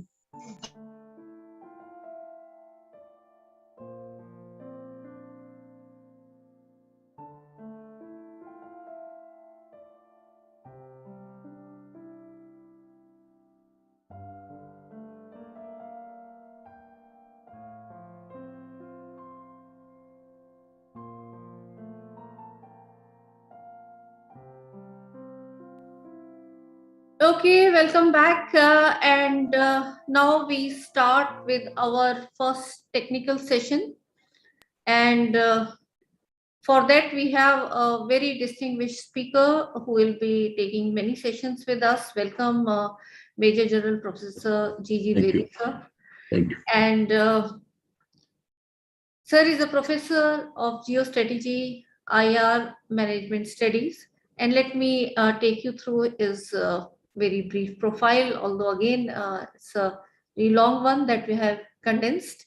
So Major General Dr. Dwivedi was commissioned into 14th GAT in November 1971, retired as Assistant Chief Integrated Defense Staff after distinguished career spanning over 38 years. A veteran of 1971 Bangladesh War, he later commanded 16 JT in Siachen Brigade in Kashmir Valley and Division in the Northeast. He was awarded BSM as CO, Commanding Officer Bar to BSM as Brigade Commander, SM as GOC, besides commanded twice. A graduate of National Defense Academy, Kharpswala, and alumni of National Defense College, Delhi, General Dwivedi has MBA, dual MPhil in Securities and Strategic Studies from Madras University, PhD from International Relations from GNU Delhi.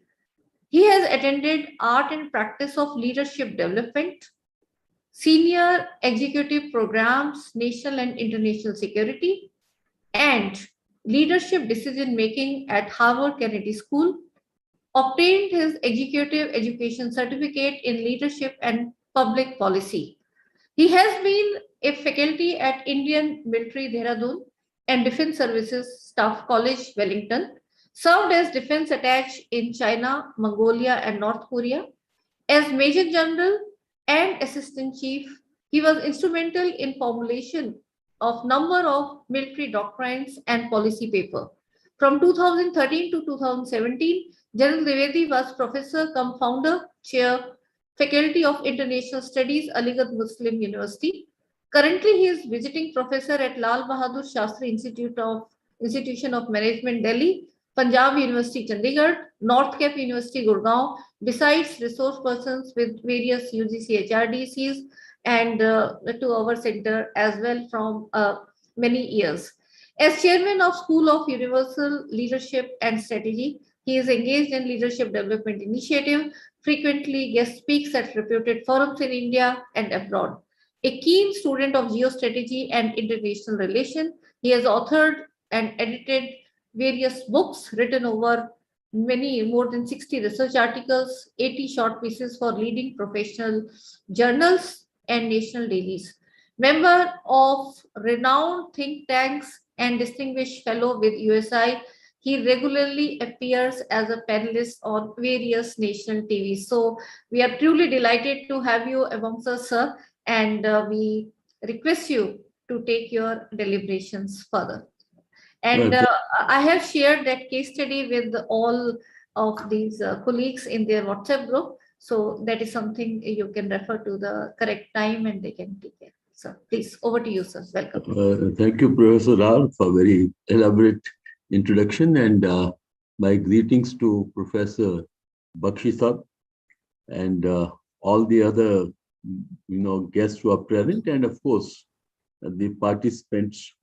And as Professor Rao has rightly said, that I have been associated with this center for last over 6 years, and I have a great satisfaction in sharing with you that this center is doing great work under the dynamic leadership of the director, Professor Rao, and of course, with the very able guidance of renowned academicians like Professor Bakshi Saab and Professor Ved and a lot of others whom I didn't have the opportunity of interacting personally, but nonetheless, I am aware that to anchor such a center, you require a very dynamic and a very accomplished team. And it's all the effort of team effort. Well, today I'm going to be talking to you on a very interesting topic, which is not very much discussed because we tend to play with state bat, but life as such doesn't go that way. And today we are seeing the world, which is increasingly betting on a very spin wicket, right? And the wicket changes almost on daily basis. As I said, I combine management studies with international relations, and almost on daily basis, I am on some channel or the other. What we are seeing is tremendous amount of uncertainty and turbulence. So I'm going to focus on a couple of issues and then involved in discussion, and I could make out from the little bit I had the insight into last session that the participants are, very inquisitive, and they, I like to pose difficult questions, and the take for a resource person or for someone who is conducting the lecture is how difficult the questions were, because that sets our mind thinking. And that's what is the value that we have from such sessions. Well, if I go a little back point in time, today we are in the digital age, and we have traversed a long distance over a period of time from the Stone Age to where we are today. And this basically was driven by a simple process of teaching and learning. And to that extent, it was a relationship between the teacher and the student. And two words were very important why we came all the way. One was, the word was why. We challenge things. And second, we try to find an answer how, as to how to mitigate those challenges. Because human beings, or rather any living being, want to change the status of better. So that starts with, why. And then when you find a solution, then you try to get into how. So why and how have been very, very important two words which has changed the world over and over again. And in this change, again, two processes were very important. One was the leaders who made this world what it is today, and they continue to make the world what it is going to be tomorrow. And at the same time, nature. Of course, nature plays a tremendous role.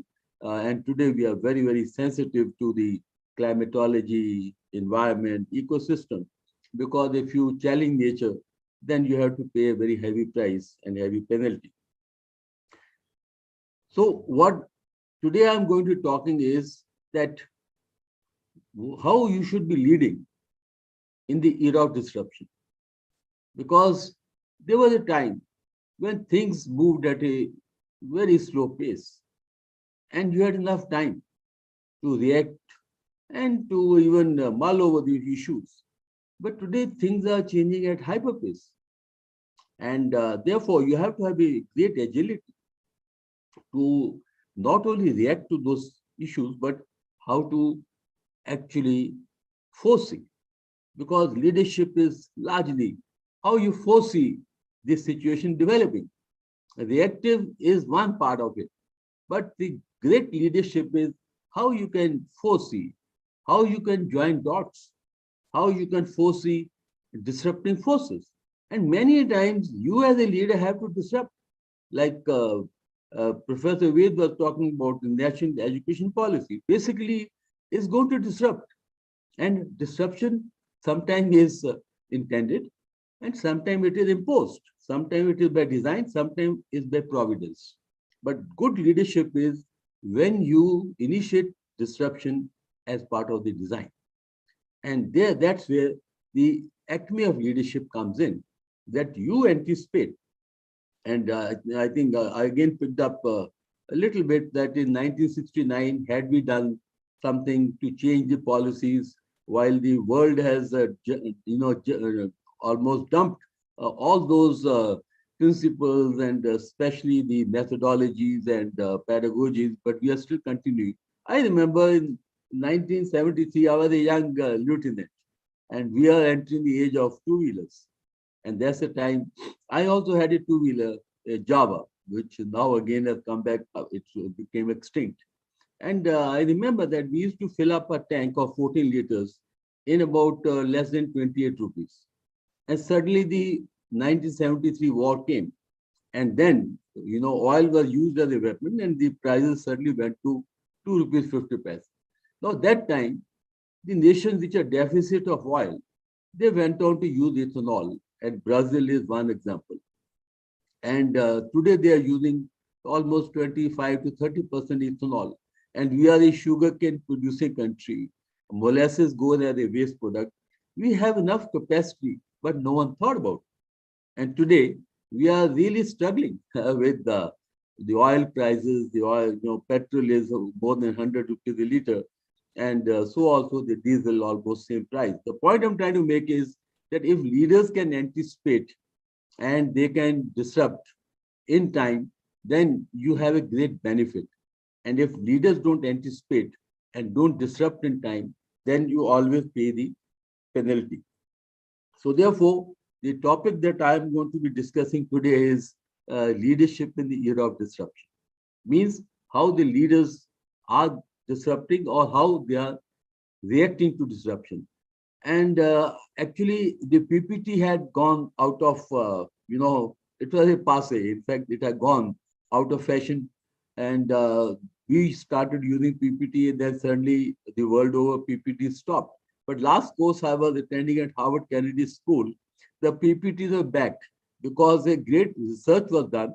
And they said that when you have audio video or you have a voice with the video system, then the student get it better rather than only listening to your bland voice. So if voice with pictures is combined, then the effect is better. So what I'm going to do is to run a very small presentation for about 15-20 minutes, and then I'm going to come back and discuss and invite questions, because this PPT is basically trigger. It's going to trigger some of the thoughts. So please note down where you have an issue, where you have a difference, and which I have more than welcome, because I see that discussion is actually fruitful when you have a diverse views. So I'll just show a couple of slides, and then I'll revert back to the discussion mode again. So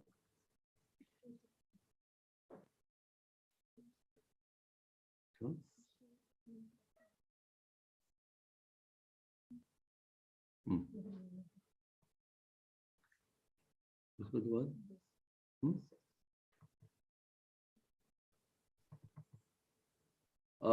Are you able to see the, because, many a time technology lets you down. So Yes, are you able to see the screen?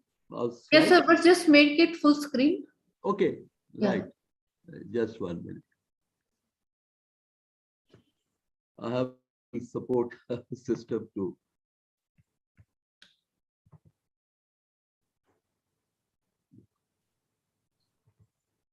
Thank you. Yes, okay. Right. I hope you are able to get it to full screen now. Can you put it in the slideshow mode, sir? Okay. Let me do it for you. Just allow. No, I have my control. technical assistant. Yeah. You cross that yellow thing, and yes, from beginning. Yes, now it's fine. Yeah. Okay. Technology is double-edged. I remember, 65 war. Pakistan had the best of armament. They had the patent tanks, they had the F-86 aircraft, and we are fighting with the World War II equipment, but they lost the war because they could not handle the technology. So technology is double-edged weapon, and I'll be talking about it during my, presentation. And also technology is a very, has a body language. When you find your audio is not, audible, it shows that means that you have to stop now. And because you have audio overstepped your time, many times such signals are also given by body language or the language of the technology. So the topic today I'm looking at is the reframing academic leadership era of disruption. Well, in the armed forces, we have basically two activities. Either we are fighting the war or we are preparing to fight the next one. So there's a lot of time spent on learning and changing new methods, because you never fight a war with the last tools and techniques, because that enemy also knows. So you always look at future and devise future ways of fighting.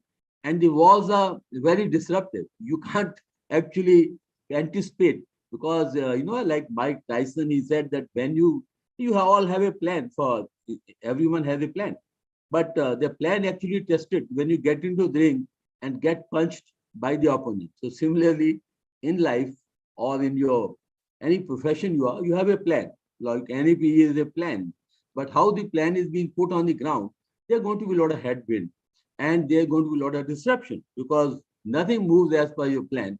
Whether you take your life or you take your own profession, things always, there's some force which acts against it, and therefore there are disruptions. And my little experience of last about 10 years that I have in academia, we have brilliant individual professors, and who are very good, written very good research papers, very good footnotes. But in leadership, you got to be footnote yourself. You cannot be using someone else's footnote. So leadership is all about practically doing a thing, experimenting, sometimes failing, sometimes succeeding, and then trying some, getting some lessons out of that, and then sharing your own story as to how you came across disruption and how you handled disruption. Then that's what you pass on to the posterity. So underlying word is, we need to look at leadership little differently, and look at from the point of disruption, because today we are in the era of disruption. Now, this is what Einstein said, that significant problems we face cannot be solved at the same level of thinking than when we created those problems. Because problems, when you are confronted, requires a higher level of thinking, because there would not have been a problem if it was within the solution or within your correct level of thinking. So the point is that you got to think ahead of the problem, and we most of the time are trying to solve the problem with our current thinking, because many times you find people saying, oh, this is what happened in my time that we did like that, but that toolkit is no good today. That toolkit is actually obsolete. So therefore, we have to teach our students how to tackle the problems of tomorrow, and how to have futuristic thinking to solve today's problem. You take any problem, like I have spent fair amount of time in Delhi. I teach there, a double time from Jalandhar to Delhi. Now we have this every year, you have a problem of water logging. If suddenly Delhi becomes a global swimming pool, every time it happens, every time there's a Minto bridge get flooded, ITO get flooded, every time it happens. But we are trying to use the old toolkit. We are not looking at the futuristic. Or suddenly there is a high level of pollution that is there. And again, we come to simple solution binary. Okay, odd even, something like that. And just stop the school for a few days so that kids don't have to inhale the thing. But because we are not looking at the future solutions, we are thinking only at a current level, and therefore your solutions also at current level. And secondly, again, this is a little, paradox, that most of these learners, they feel that you got to actually, what you had in your toolkit, that again, hold good. And what happens there? That in time of change, learners inherit the earth, while learned find themselves beautifully equipped to deal with the world that no longer exists. Means that you as a leader have to constantly learn.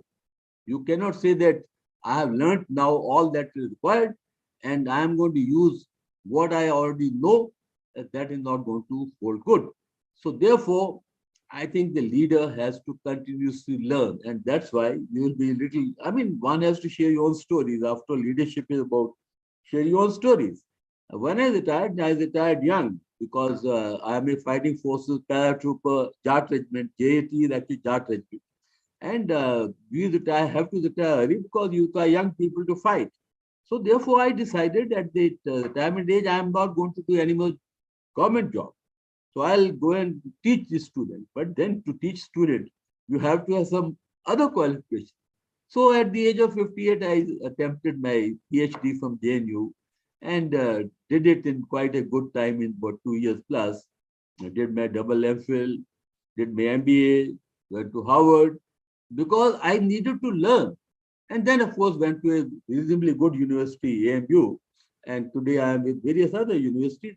And today I am speaking to you, interacting with you with one simple, very selfish interest. I want to gain something from you people. This session should be my learning value as well. What a little I am sharing. So therefore, leader is constantly learning 24/7. That's how you are the world that is going to unfold at the dawn of tomorrow. So why are the disruptions taking place? Because firstly, globalization. Globalization means that we have become interdependent. Look, I am covering the war in Ukraine almost every day. Why we are impacted? Because oil has certainly gone up. The oil is selling the world global market at $100+ a barrel. So we cannot escape that. That's a global phenomenon. So we are trying to buy cheaper oil from Russia, and where US is very annoyed on that because they have put sanctions on Russia. So therefore, globalization interdependent. Everything, somewhere, you carry your car, or you take your any other equipment. Engine is made somewhere. Fiat is making engines for the most of the cars. Tires are being made somewhere. The artificial intelligence is coming from somewhere, software is somewhere. So we are today in globalized world. And also you find that when the Ukraine crisis took place, about 24,000 of our students who are studying medicine there had to come back because it's easier to get a medical seat in Ukraine or East European countries than in India. So we are globalized. So anything happen anyway in some part of the globe is going to impact you one way or the other. So you cannot escape that because you cannot be inward looking. You got to be looking at the globe as such. So our leaders must have a very good global perception. Otherwise, if you are only looking at, within or inward, you are not going to be leading well in any field.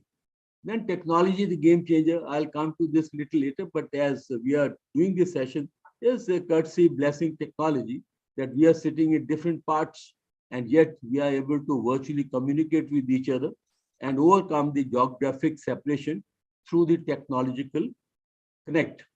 And VUCA, this term is actually from the armed forces. In fact, every armed forces was aware of this, but it was the American armed forces who formalized the word VUCA. VUCA means V is for volatility. And wars are always very volatile. Today, the situation is very volatile. You see in India, certainly my alma mater, JNU, they are up in a problem on a small issue.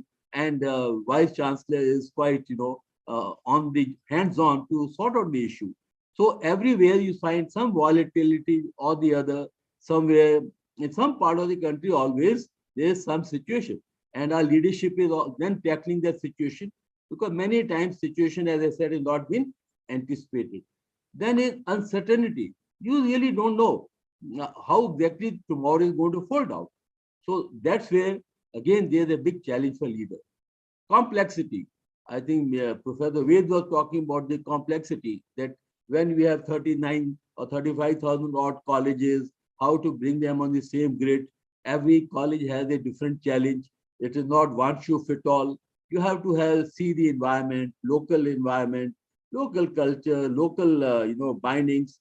So therefore, every situation very complex. Let's say I was giving you example of Delhi.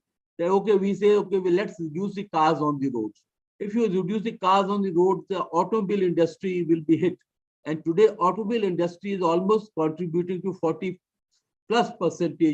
of our GDP. Or let's say we say, we reduce the oil consumption. Then all the oil companies which are refining, and we have number of oil companies refining on the coast, they are going to get hit.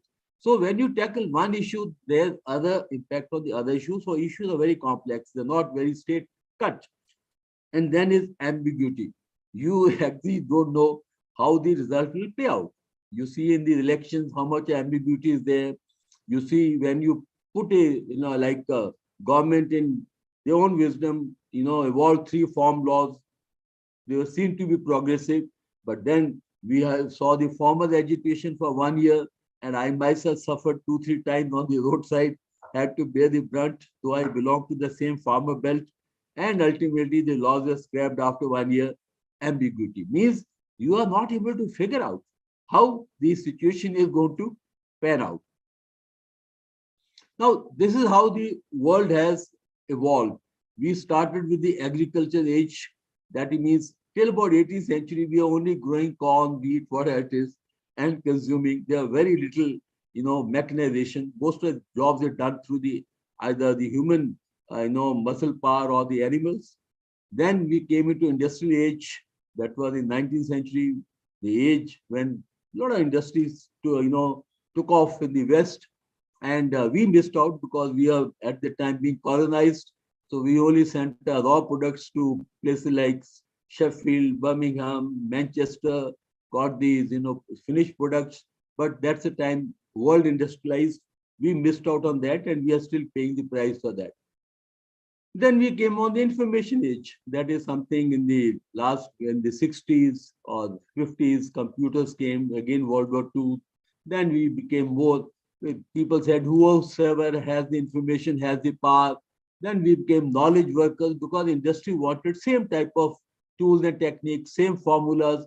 So very standardized way of producing engineers and technicians and technical people, so that you had to have uniformity in manufacturing whatever you did. And now we are in the conceptual age because knowledge is no good. Knowledge everyone has. Every student has knowledge. Your little bit of this gadget gives all the knowledge. But today, knowledge is no good. It's as good as a huge library which is well stocked. But how you apply the knowledge? Now that's where a major education problem is there. There's rote learning. It's not, you can reproduce that. But how do you apply that? So that is where the whole challenge lies. And today we are entered the conceptual age. How you create new things from the same toolkit, how you use knowledge to create something. Now, application knowledge has become very important. So all the leaders who are going to lead must actually experiment themselves. Experiment, and then depending upon what you got, and let me tell you, experiment whether you fail or succeed, both have a learning value. Unfortunately, in our system, failure is a stigma. We never tell students how to fail. We only say how to get 99, 100%. Now, actually, the major change is done by people who have failed, because they are the ones actually who say why, because and then how. Others who have succeeded don't challenge because they are beneficiary of the system. So, therefore, today we are in the conceptual age. If we are not teaching our students how to apply, how to experiment, and how to get their own deductions, and that's where the challenge is. And in fact, if you find whether it is Bill Gates, Steve Jobs, or Jeff Bezos, I teach management courses to MBA students. We do a lot of case studies. All these guys actually either dropped Harvard or they didn't quite, found college interesting, and they came out with new experiments. So point is, I don't say that education is not important. The most important is how you use that education as a tool to create something new. That is what I think is the challenge for our leaders in academia. And for that, You cannot bank upon your old notes and your old playbooks. You have to create new playbooks. Only then you will be able to handle disruption. If you keep banking upon old playbooks, then you are trying to solve the tomorrow's problem with current thinking, which Einstein had so beautifully portrayed. Now, I am not going to dwell on this. You all know this: internet, digitization, virtually, we are talking virtually, artificial intelligence. Today, you go to order a pizza, the pizza hotel manager knows what is your preferences, what type of topping you require. Now, all this in artificial intelligence gives that person, they are able to anticipate. Or you go to a hotel and you had stayed last time, given a feedback, they exactly know what are your preferences, which floor you like to, non-smoking, smoking, all that. And online learning is the future. Please understand that MOOC is the future, and what we are right now doing is going to be actually more and more, realistic going to be, and gradually, yes, of course, in person, on campus have a different, advantages. But a lot of things like therefore yesterday, the previous chairman, vice chancellor of JNU, who is now the chairman UGC, had come out with a statement that you can do 2 degrees at a time. I remember when I was dean at Aligarh University, and one of my students wanted to take another course, but the academic council shot it down because they said you cannot do 2 courses. But I am so happy that after 4 years, this policy has been reviewed. And guys like me have done courses simultaneously. Otherwise, I couldn't earn 6 postmaster degrees in 5 years. So there are a lot of simultaneous learning that can go on. And competency-based education is that where you want to be competent, you got to have those skills more than others. And secondly is the diversity. I was surprised when I went to MIT campus, because MIT and Harvard are co-located. A lot of the art subjects are being taught to the technical students. How to write, how to create, how some bit of music, because after all is today is the creativity. And I teach a course on creativity. I started the course, a very interesting course on creative thinking and decision-making, negotiation skill. Our students find it very interesting as to how you should be more creative. And today, let me tell you, the people who rule the roost are the ones who are more creative. They think differently, or they do things differently, because that is where you actually, take the, pick, and you have a first mover advantage. Now, we are in Industrial Revolution 4.0. There are people, they say the education is not only to get the jobs. I would say that education must give you certain amount of skills to get a decent job, because abroad, if you have done your undergrad, you are employable. But that's not the case. Even our engineering students, hardly about 10-12% are employable, because they don't have the complementary skills. So today, what Industrial Revolution 4 is looking at is your ability, empathy is very important. How you are able to influence, how you are collaborating, how you are negotiating, conflict resolution. Today, the world is in conflict. We are in conflict within ourselves. Many a time, we are not at peace with ourselves. And so we have a lot of inner conflict, and we have a lot of conflict within the environment. Most of the teams don't perform well because they have a lot of conflict. And most of the individuals don't do well because we have a lot of inner conflict. And of course, networking is to be mantra today. And in skills today, leadership is in the top. If you can't lead, you have no place in the organization. Of course, Microsoft Office coding is very essential today for every leader. And I know some of the professors, I had my colleagues in AMU, they are scared to even touch the laptop or the computer, because they just are very, very, skeptical about technology. Today, you have to be hands-on on technology. Research, as I think is being mentioned in the new education policy, because we are lagging behind because we are not doing first-hand research. We are doing some cut pasting and something like that, but we are not doing fundamental research. And year before the last, the Nobel Prize went to a couple who had done Banerjee couple who have done the research in India on the random analysis of cases. Then is customer service event planning. Now you ask Professor Dar that to hold this workshop for next couple of days, how much of time and planning goes behind, and lastly time management. Let me tell you, any leader who doesn't manage time is always chasing time, and that's where the big problems crop up. The time management is so very important. And creative thinking, very self-explanatory. Basically, it looks at how you look at the issues differently from multiple perspectives. But most of the issues with the leaders are they have only one monolithic thinking. They think only one way, and they think there's no other way. So we are very, chary to be defied, to be questioned, or to be challenged. Now, good leadership in disrupted time is more you're challenged, better you're prepared for disruption. And in armed forces, when we make plans, we have two teams, blue team and red team. Blue team is the one who is preparing the plan. Red team is challenging the plan. And you can, it may be surprising, but as generals, we get challenged by very junior people. And they say that we are going to be doing it on the ground.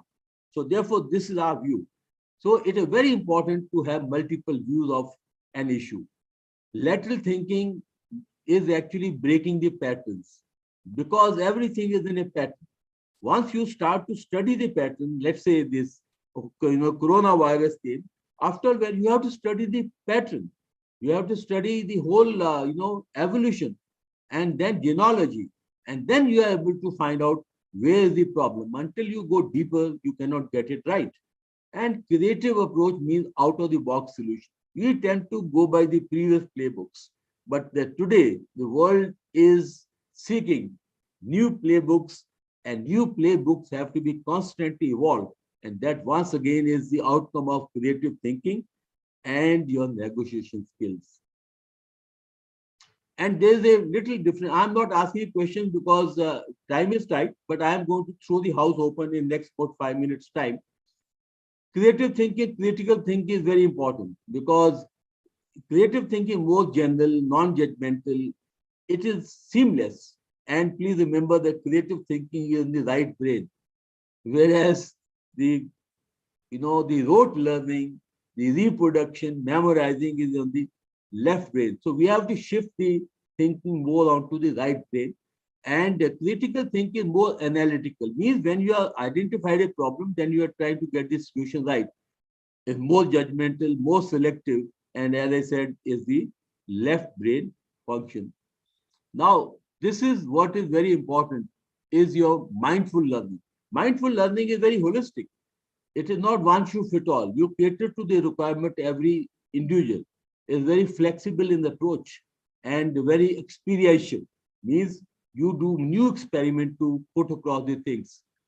Now, this is what is the leadership all about. A leader, please remember, is an enabler, provides good environment. Now, most of the people, they are not very happy with the environment they are working, because if you don't make pleasant environment, the people are not able to give their best. Most of the time, environment are either vicious, or they are very, very challenging, or they're not very conducive. And the further leader means how you get ordinary people to achieve extraordinary results. Or well, sitting in IIT, you will be able to produce great students because you are picking 4% of the, the best of the best. But how you are able to produce winners from an ordinary college. And that's what we talk about transformation. Transformation is when it touches the life of an ordinary person. Therefore, mindful learning is how you can even produce the great students, great learners, even from an ordinary colleges. After people like Rabindranath Tagore did not go to the classroom with, smart classrooms, and they didn't have Nobel laureate to teach them, but there was the environmental learning. And that environment is very, very important for leaders to create. And this is one of the quotations from one of my leadership books. Now, these three factors are very important for the leader to understand. ultimately it's all about power. Power is not for your personal advantage.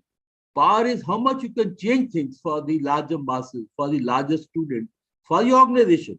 When you are given, and power comes from two sources. One is authority. You are appointed as a principal, you are appointed as vice chancellor, you have some authority.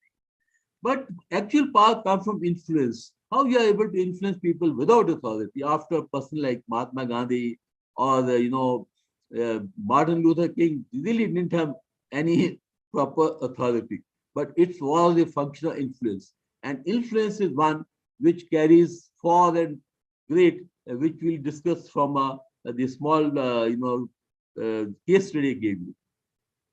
And future leadership is all adaptive, transformational, and self-leadership. And please understand, adaptive leadership is when you are able to break the great blocks, when you are able to bring in deep change, and when you are able to survive and thrive in complex, competitive, and challenging environment. This is Ron Heifert. He was one of our professors in Kennedy School, and he is the father of adaptive leadership. And self-leadership is all continuous learning, service. It's more of a service. You radiate positive energy. You build trust in other people. You are a balanced person, both in the failure and success. You are able to maintain your balance. You take life as adventure, and it's all about self-renewal and self-energy. And developing leadership, please remember, character is the center point of leadership.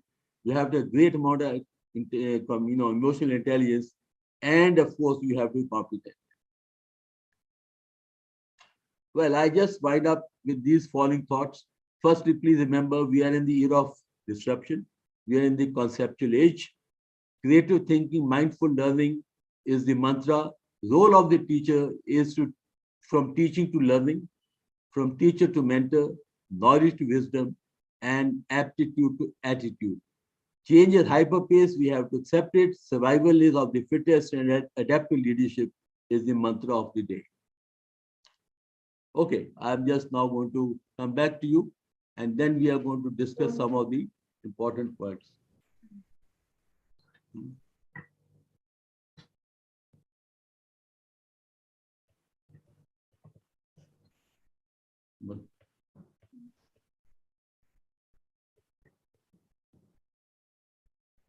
Yes, sir, it's done.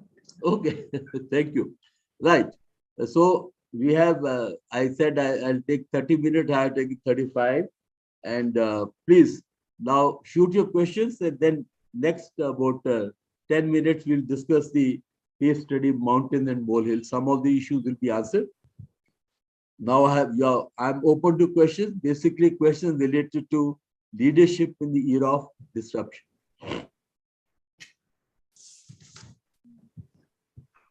Yeah.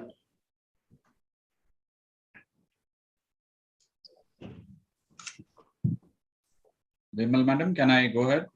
Yeah, please. I think also, or you can unmute and be on video and take part. Thank you, Major General Dwivedi sir. It was nice listening to you. I believe, in the presentation, though we talk generally in terms of leadership, one concept is missing, and that is reciprocative leadership, sir. Leaders are not born. Some are born and some become over a period of time. But then don't you think today we are talking about situational leadership and not like, political dress and that Gandhi topi saying that I am a leader kind of thing. Everyone is a leader. It is a reaction in a situation, how best you can do in that situation. Don't you think that is very much required amongst the students in the present time? Yeah, actually, I didn't dwell on adaptive leadership because that is which covers every facet of leadership. Adaptive leadership basically is, a problem has two key elements. When you look at a problem, there are two elements. Can you just, I'll now get you a little bit of dialogue that will drive home the point better. So when there's a problem, the problem can be quite, classified in two parts. Just be your possible, there's a problem. Now, but if every problem has two facets. Solution, no solution. Okay. Anyone else who would like to jump in? because I think I think quite a few people joining in would be wonderful. Yeah, and my question simple is, don't worry about the 5 minutes if we go over, because this discussion has a very deep meaning, and I enjoy this. Anyone who can just jump in, that every problem has two facets. One you said is solution, no solution. A good answer. Because at our agent stage, we cannot give wrong answer. We can give different answer, but we cannot give wrong answer. Anyone who can just jump in here and say that, because may I have your name again, please? My name is Manoj, sir. Manoj. Manoj gave a very nice answer. That Hello. the solution, a problem can have a solution or no solution. Yeah. Hello, myself Yogesh. Yogesh. As you asked, every problem, see, either you tackle the problem with the ways which you have already known by the old ways, or some protocols which are there, or either you strive to find some new solutions or new ways to tackle the problem. Good. So every problem has two facets. One is technical part. Technical part means you know the problem and you can fix it. You have a solution to that. Second is adaptive, means you have no solution to that. Now you have to find a solution.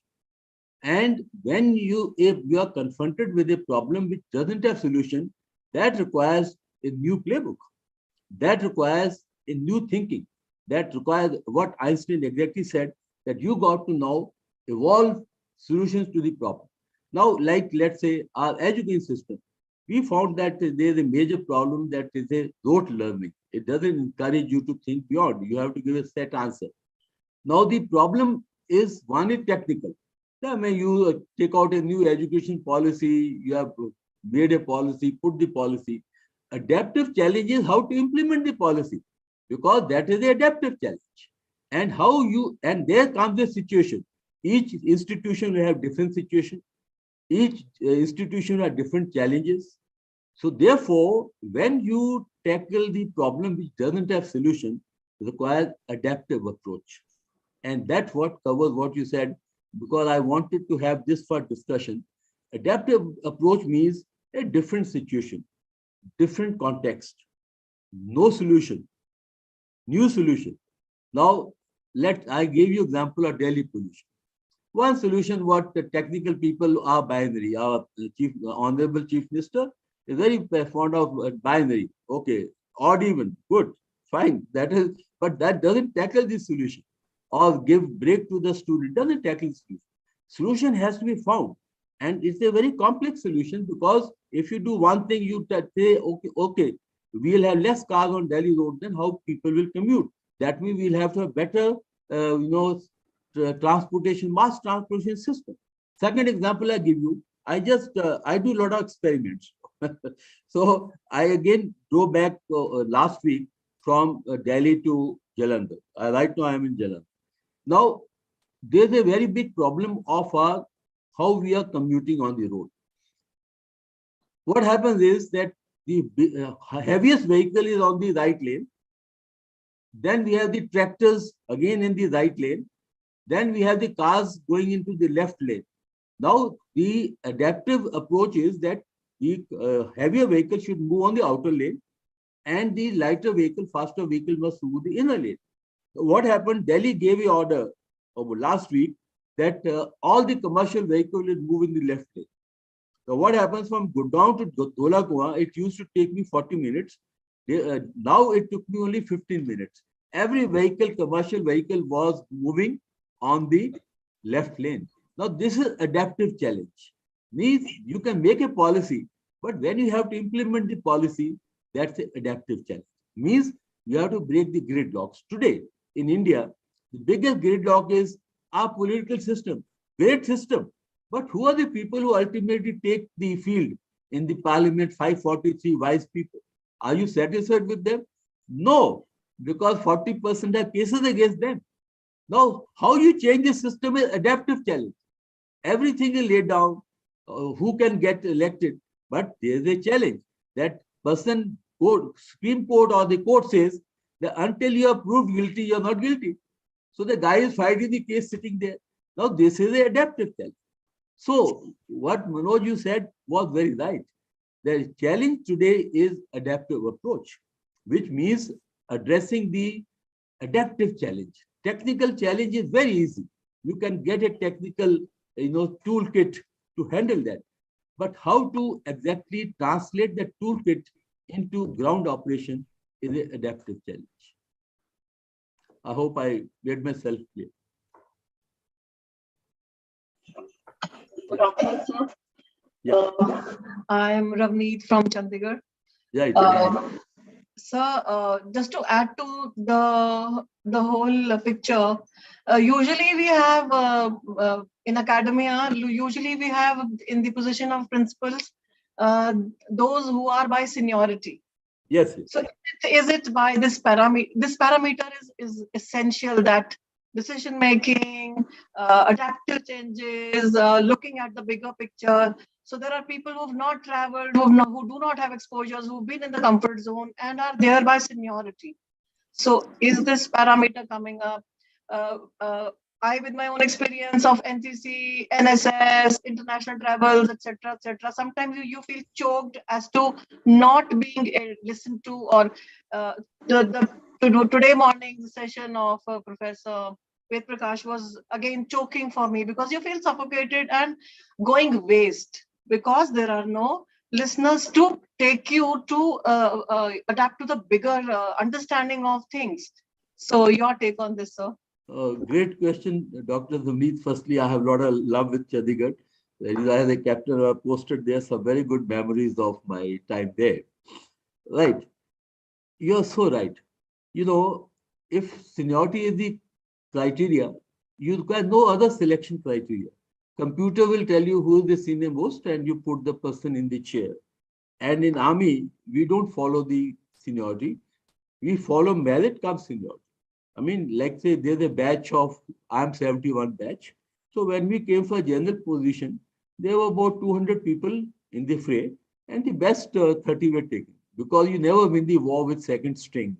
You never can win the World Cup with the third string. You have the best people. So that's what again is a adaptive challenge. The India must understand that merit cannot be compromised just because you want to have an equitable system. In this world, basically, even if you take 5 fingers, they are not equal. So you cannot bring in equality just by going with the seniority. So I totally agree with you that I find myself when I was, for good time in the university, I found that people just don't have the ability to lead that department or they lead the chair, but it became a musical chair. Every 2 years, there's another guy. And I want to tell you something. There was a peon. He had been there for about, now we call them the office staffer. When the word peon is no more being used, it is passé. Now the office staffer was there for about 20 odd years. So when the new chairman comes, this person doesn't know. So the office staffer says, sir, yahan likh do circulate, yahan likh do comments. So he would dictate the chairperson what to write, or he would say for discussion, or whatever. The point is, you are so right that seniority is, this criteria of equal distribution. I am not against, the reservation. I am for it. There's a requirement, but just making everyone doesn't have to be a doctor. Everyone doesn't have to be an engineer. I'm just giving you a small example. In America, when they talk about African American and white American, African American dominating the basketball, not one white is there. They're dominating the complete athletics, not one white is there. My point is that give people opportunity and make the job dignified. Why should only one job be dignified, one other job not dignified? I'll give you an example. We went to visit the biggest, American aircraft carrier, Enterprise. And we just were talking to those people, during our world tour. When we do a National Defense College, we go and study the other armies, and I have trained a lot with the world over armies. So I just asked one chap who was floating around, what are you doing? He says, sir, I am supporting my ship, aircraft carrier. I carry these letters from one office to another office because we cannot put the letters on the computers because they'll be compromised. So they have to carry it ahead. So I am doing that job, sir. I am in the aircraft carrier. I am a messenger. So I saw the pride in that person, you know. Similarly, at the NASA, you know, there was a guy who was doing the cleaning work. And he asked, what are you doing? He says, I'm keeping this place spick and span because this is our national pride. Now we have to bring in the pride. Everyone wants to be on the chair. No one wants to. Once we bring in the pride, and secondly is the merit. The merit should not be compromised. Why? I'm just doing one little, I'll share with you if you have a inclination. I'm writing one small passage, India in search of a dream. Why are people all going outside? Why there's 24,000 students in Ukraine? Why in China I spent 3 years as defense attaché? There are students in Guangzhou, almost 10,000 studying medicine. Why? Because only either you are 99% you make it, or you are in a special category you make it. What about a guy like me who is not 99%, but who is also not in special category? So I think that we need to look at the issue very, very passionately, that while we are giving opportunity to everyone, but it should not be at the cost of the merit. I'm totally with you. And when you go by seniority, then I think the grandfather will always be senior to the son or the grandson. Thank you for adding to it. Good afternoon, sir. This is Dr. Radhika, sir. Yeah. Ma'am, please, can I get complete? Just a moment, sir. Yeah, please. okay, ma'am. Continue, ma'am. Continue. Thank you, sir, for adding to the perspective. And I think having been associated with GAD-TLC for about 2 years now, doing many courses with them, I see a very rich platform of academia where the policy can be the messages can go to the policymakers to have this freedom of expression and those documents and those ideas to still go on merit and not really be threatened with who said it, if at all, because I belong to the government sector. I have to take care. Also, just to add, though it is not in the context, sir, my niece, who's born and brought up in US, is a part of the US Army. She entered at 17 years last year.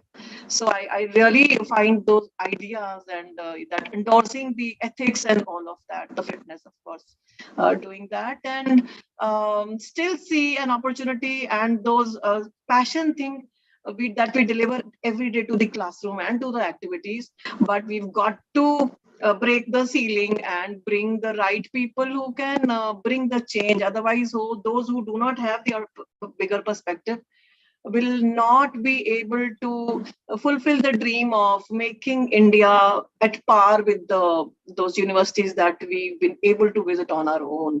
So thank you, sir. Thank you. I'll just add on one point that, see, leader must never block the line. If leader can't lead, must step aside so that the next one can lead. Yeah. That's it. And what I will add, sir, I think leadership is not about getting the formal positions. If you want to make a change, you can do it independent. You can be informal leader. So it's all about developing, the traits that you lead and put up the idea. If you look at Mahatma Gandhi, Nelson Mandela, there have been so many environmentalists who had made the change.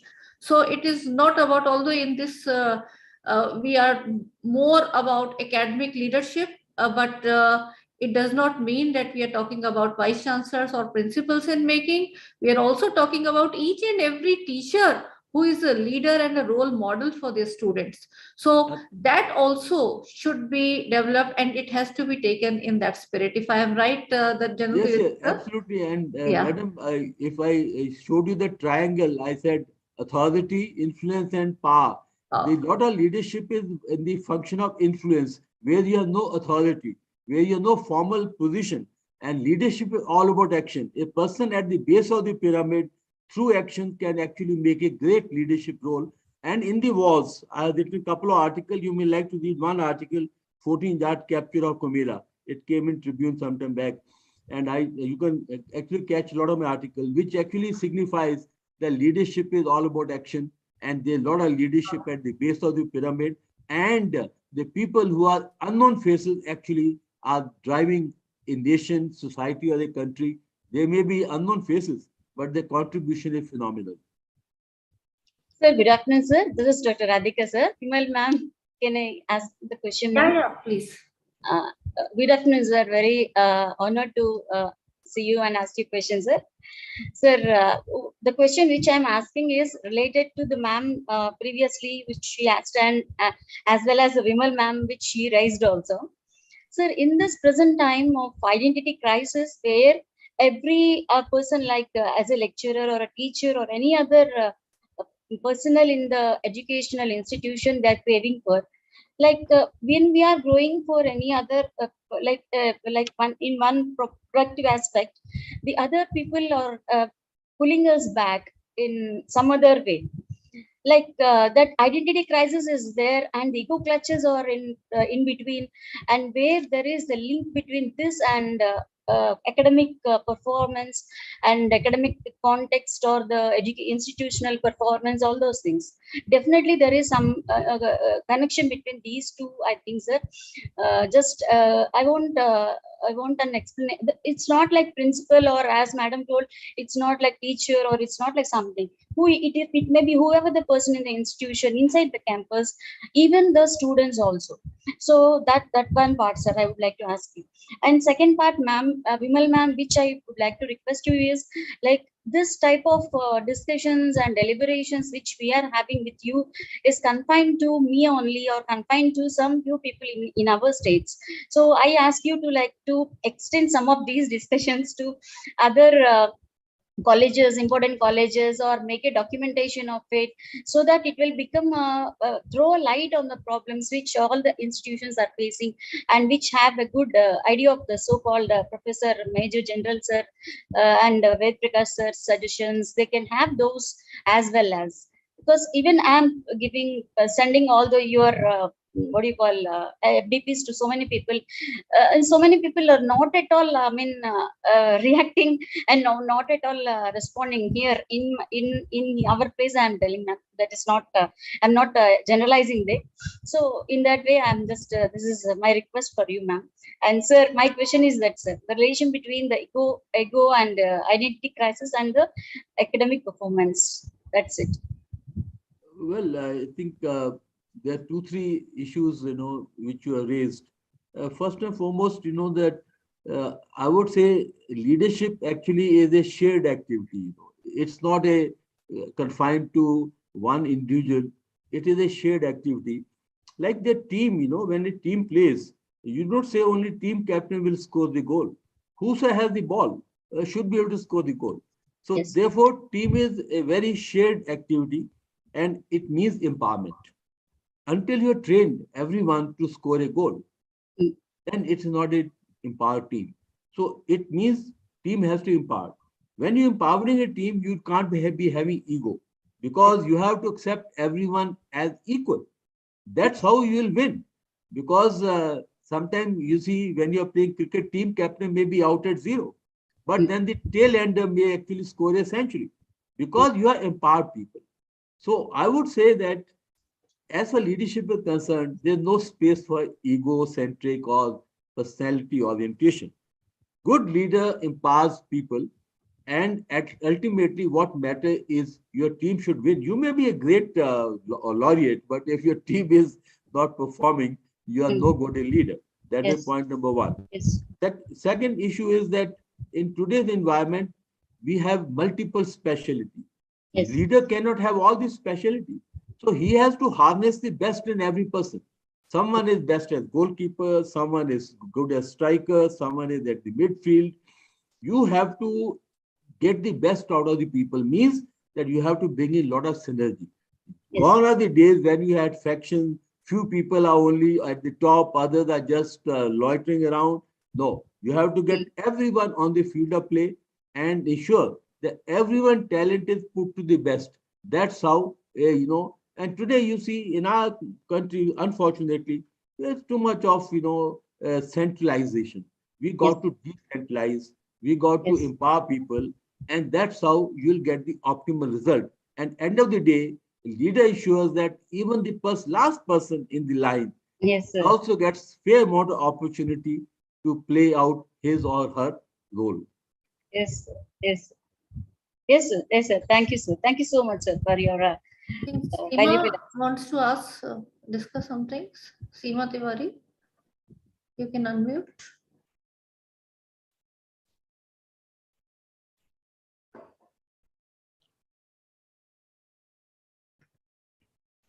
Seema Tiwari has raised. Yeah, please.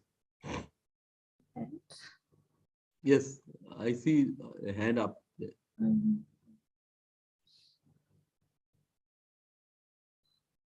Or maybe it has done mistakenly. Okay.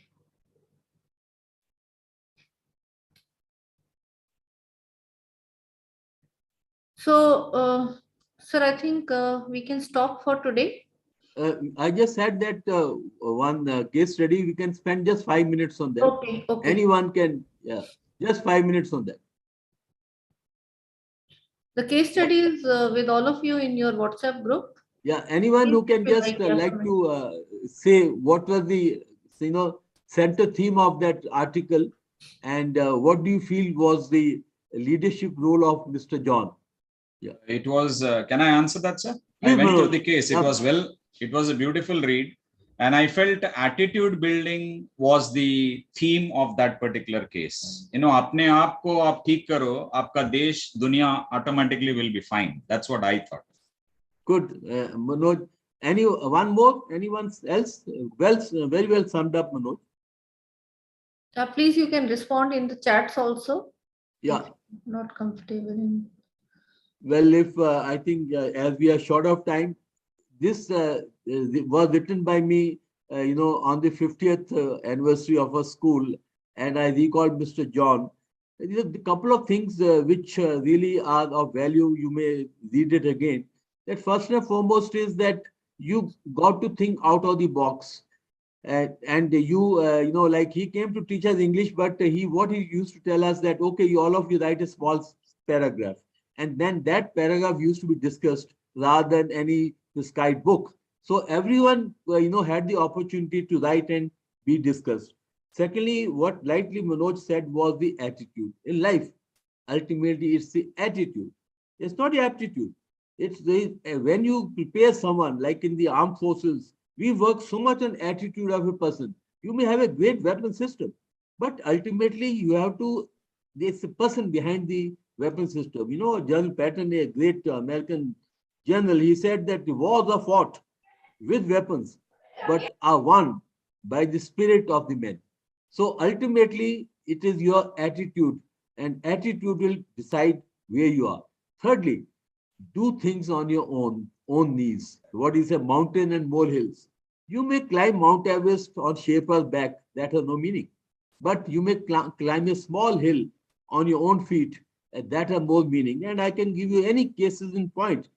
Anna Hazare was grade 8 pass, and he was a driver in the army. And what he did, he is known then and better known than any general of the army or even the prime minister. You ask Anna Hazare, when I was doing my second program at Kennedy School, his case was discussed in 2012.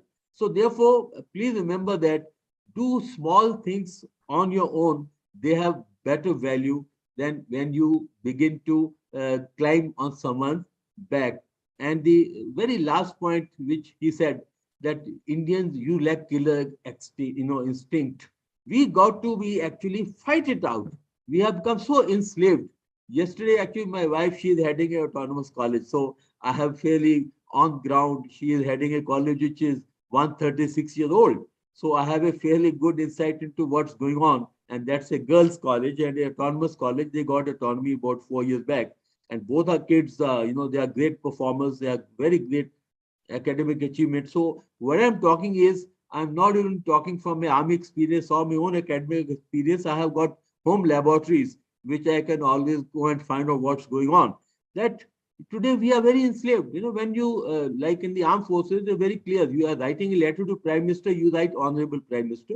You are writing a letter to some senior person, you just said, my dear so-and-so. But here I was seeing some letters written, my esteemed so-and-so, my respected so-and-so. I mean, it all shows that we are very much enslaved by, our sort of persona, but we don't rise to a occasion.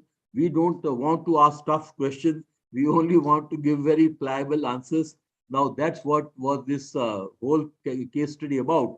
That first and foremost, build on attitude, be different, try to make it different, do things on own feet, and have a lot of killer instinct. Only when you repeatedly fail, you will one day succeed, and that success will make all the difference.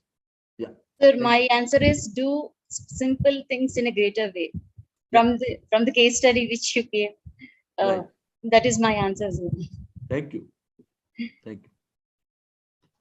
Now, I mean, Professor Raj, you can call off the session, and I am grateful for the very good participation, and it was a very interesting discussion. And as I said, I take home some very valuable points and set my mind thinking. Thank you very much, all of you. God bless, and we'll meet again after about 3-4 days. Thank you. Thank you so much, sir, for your valuable session, and we are looking forward for more sessions which will be in the coming days. And all dear colleagues, I think you have been interactive, and be more interactive. This is how we want to take this leadership program further. And in this building academic leaders for 21st century higher education, we will be speaking on various fronts which will be developing not only the formal leadership qualities but informal leadership, and how as teachers we can be role models students. And those who have not yet joined, if you want to share it with your colleagues, please share the links which will be forwarded in your WhatsApp group. And those watching on YouTube, the links are available. You can join this program till late tonight, and do join our Telegram group for the latest updates on whatever upcoming events are there. And with these, I will again put my sincere thanks to each one of you for joining today's session. And tomorrow we will be taking it in a closed group where first we'll start with Professor Ved Prakash session, and then we'll have a motivating Professor A.K. Bakshi's session. And I'll also tell you how all these recorded sessions and activities, assignment, etc. can be done on a learning management system. So you'll be enrolled into that.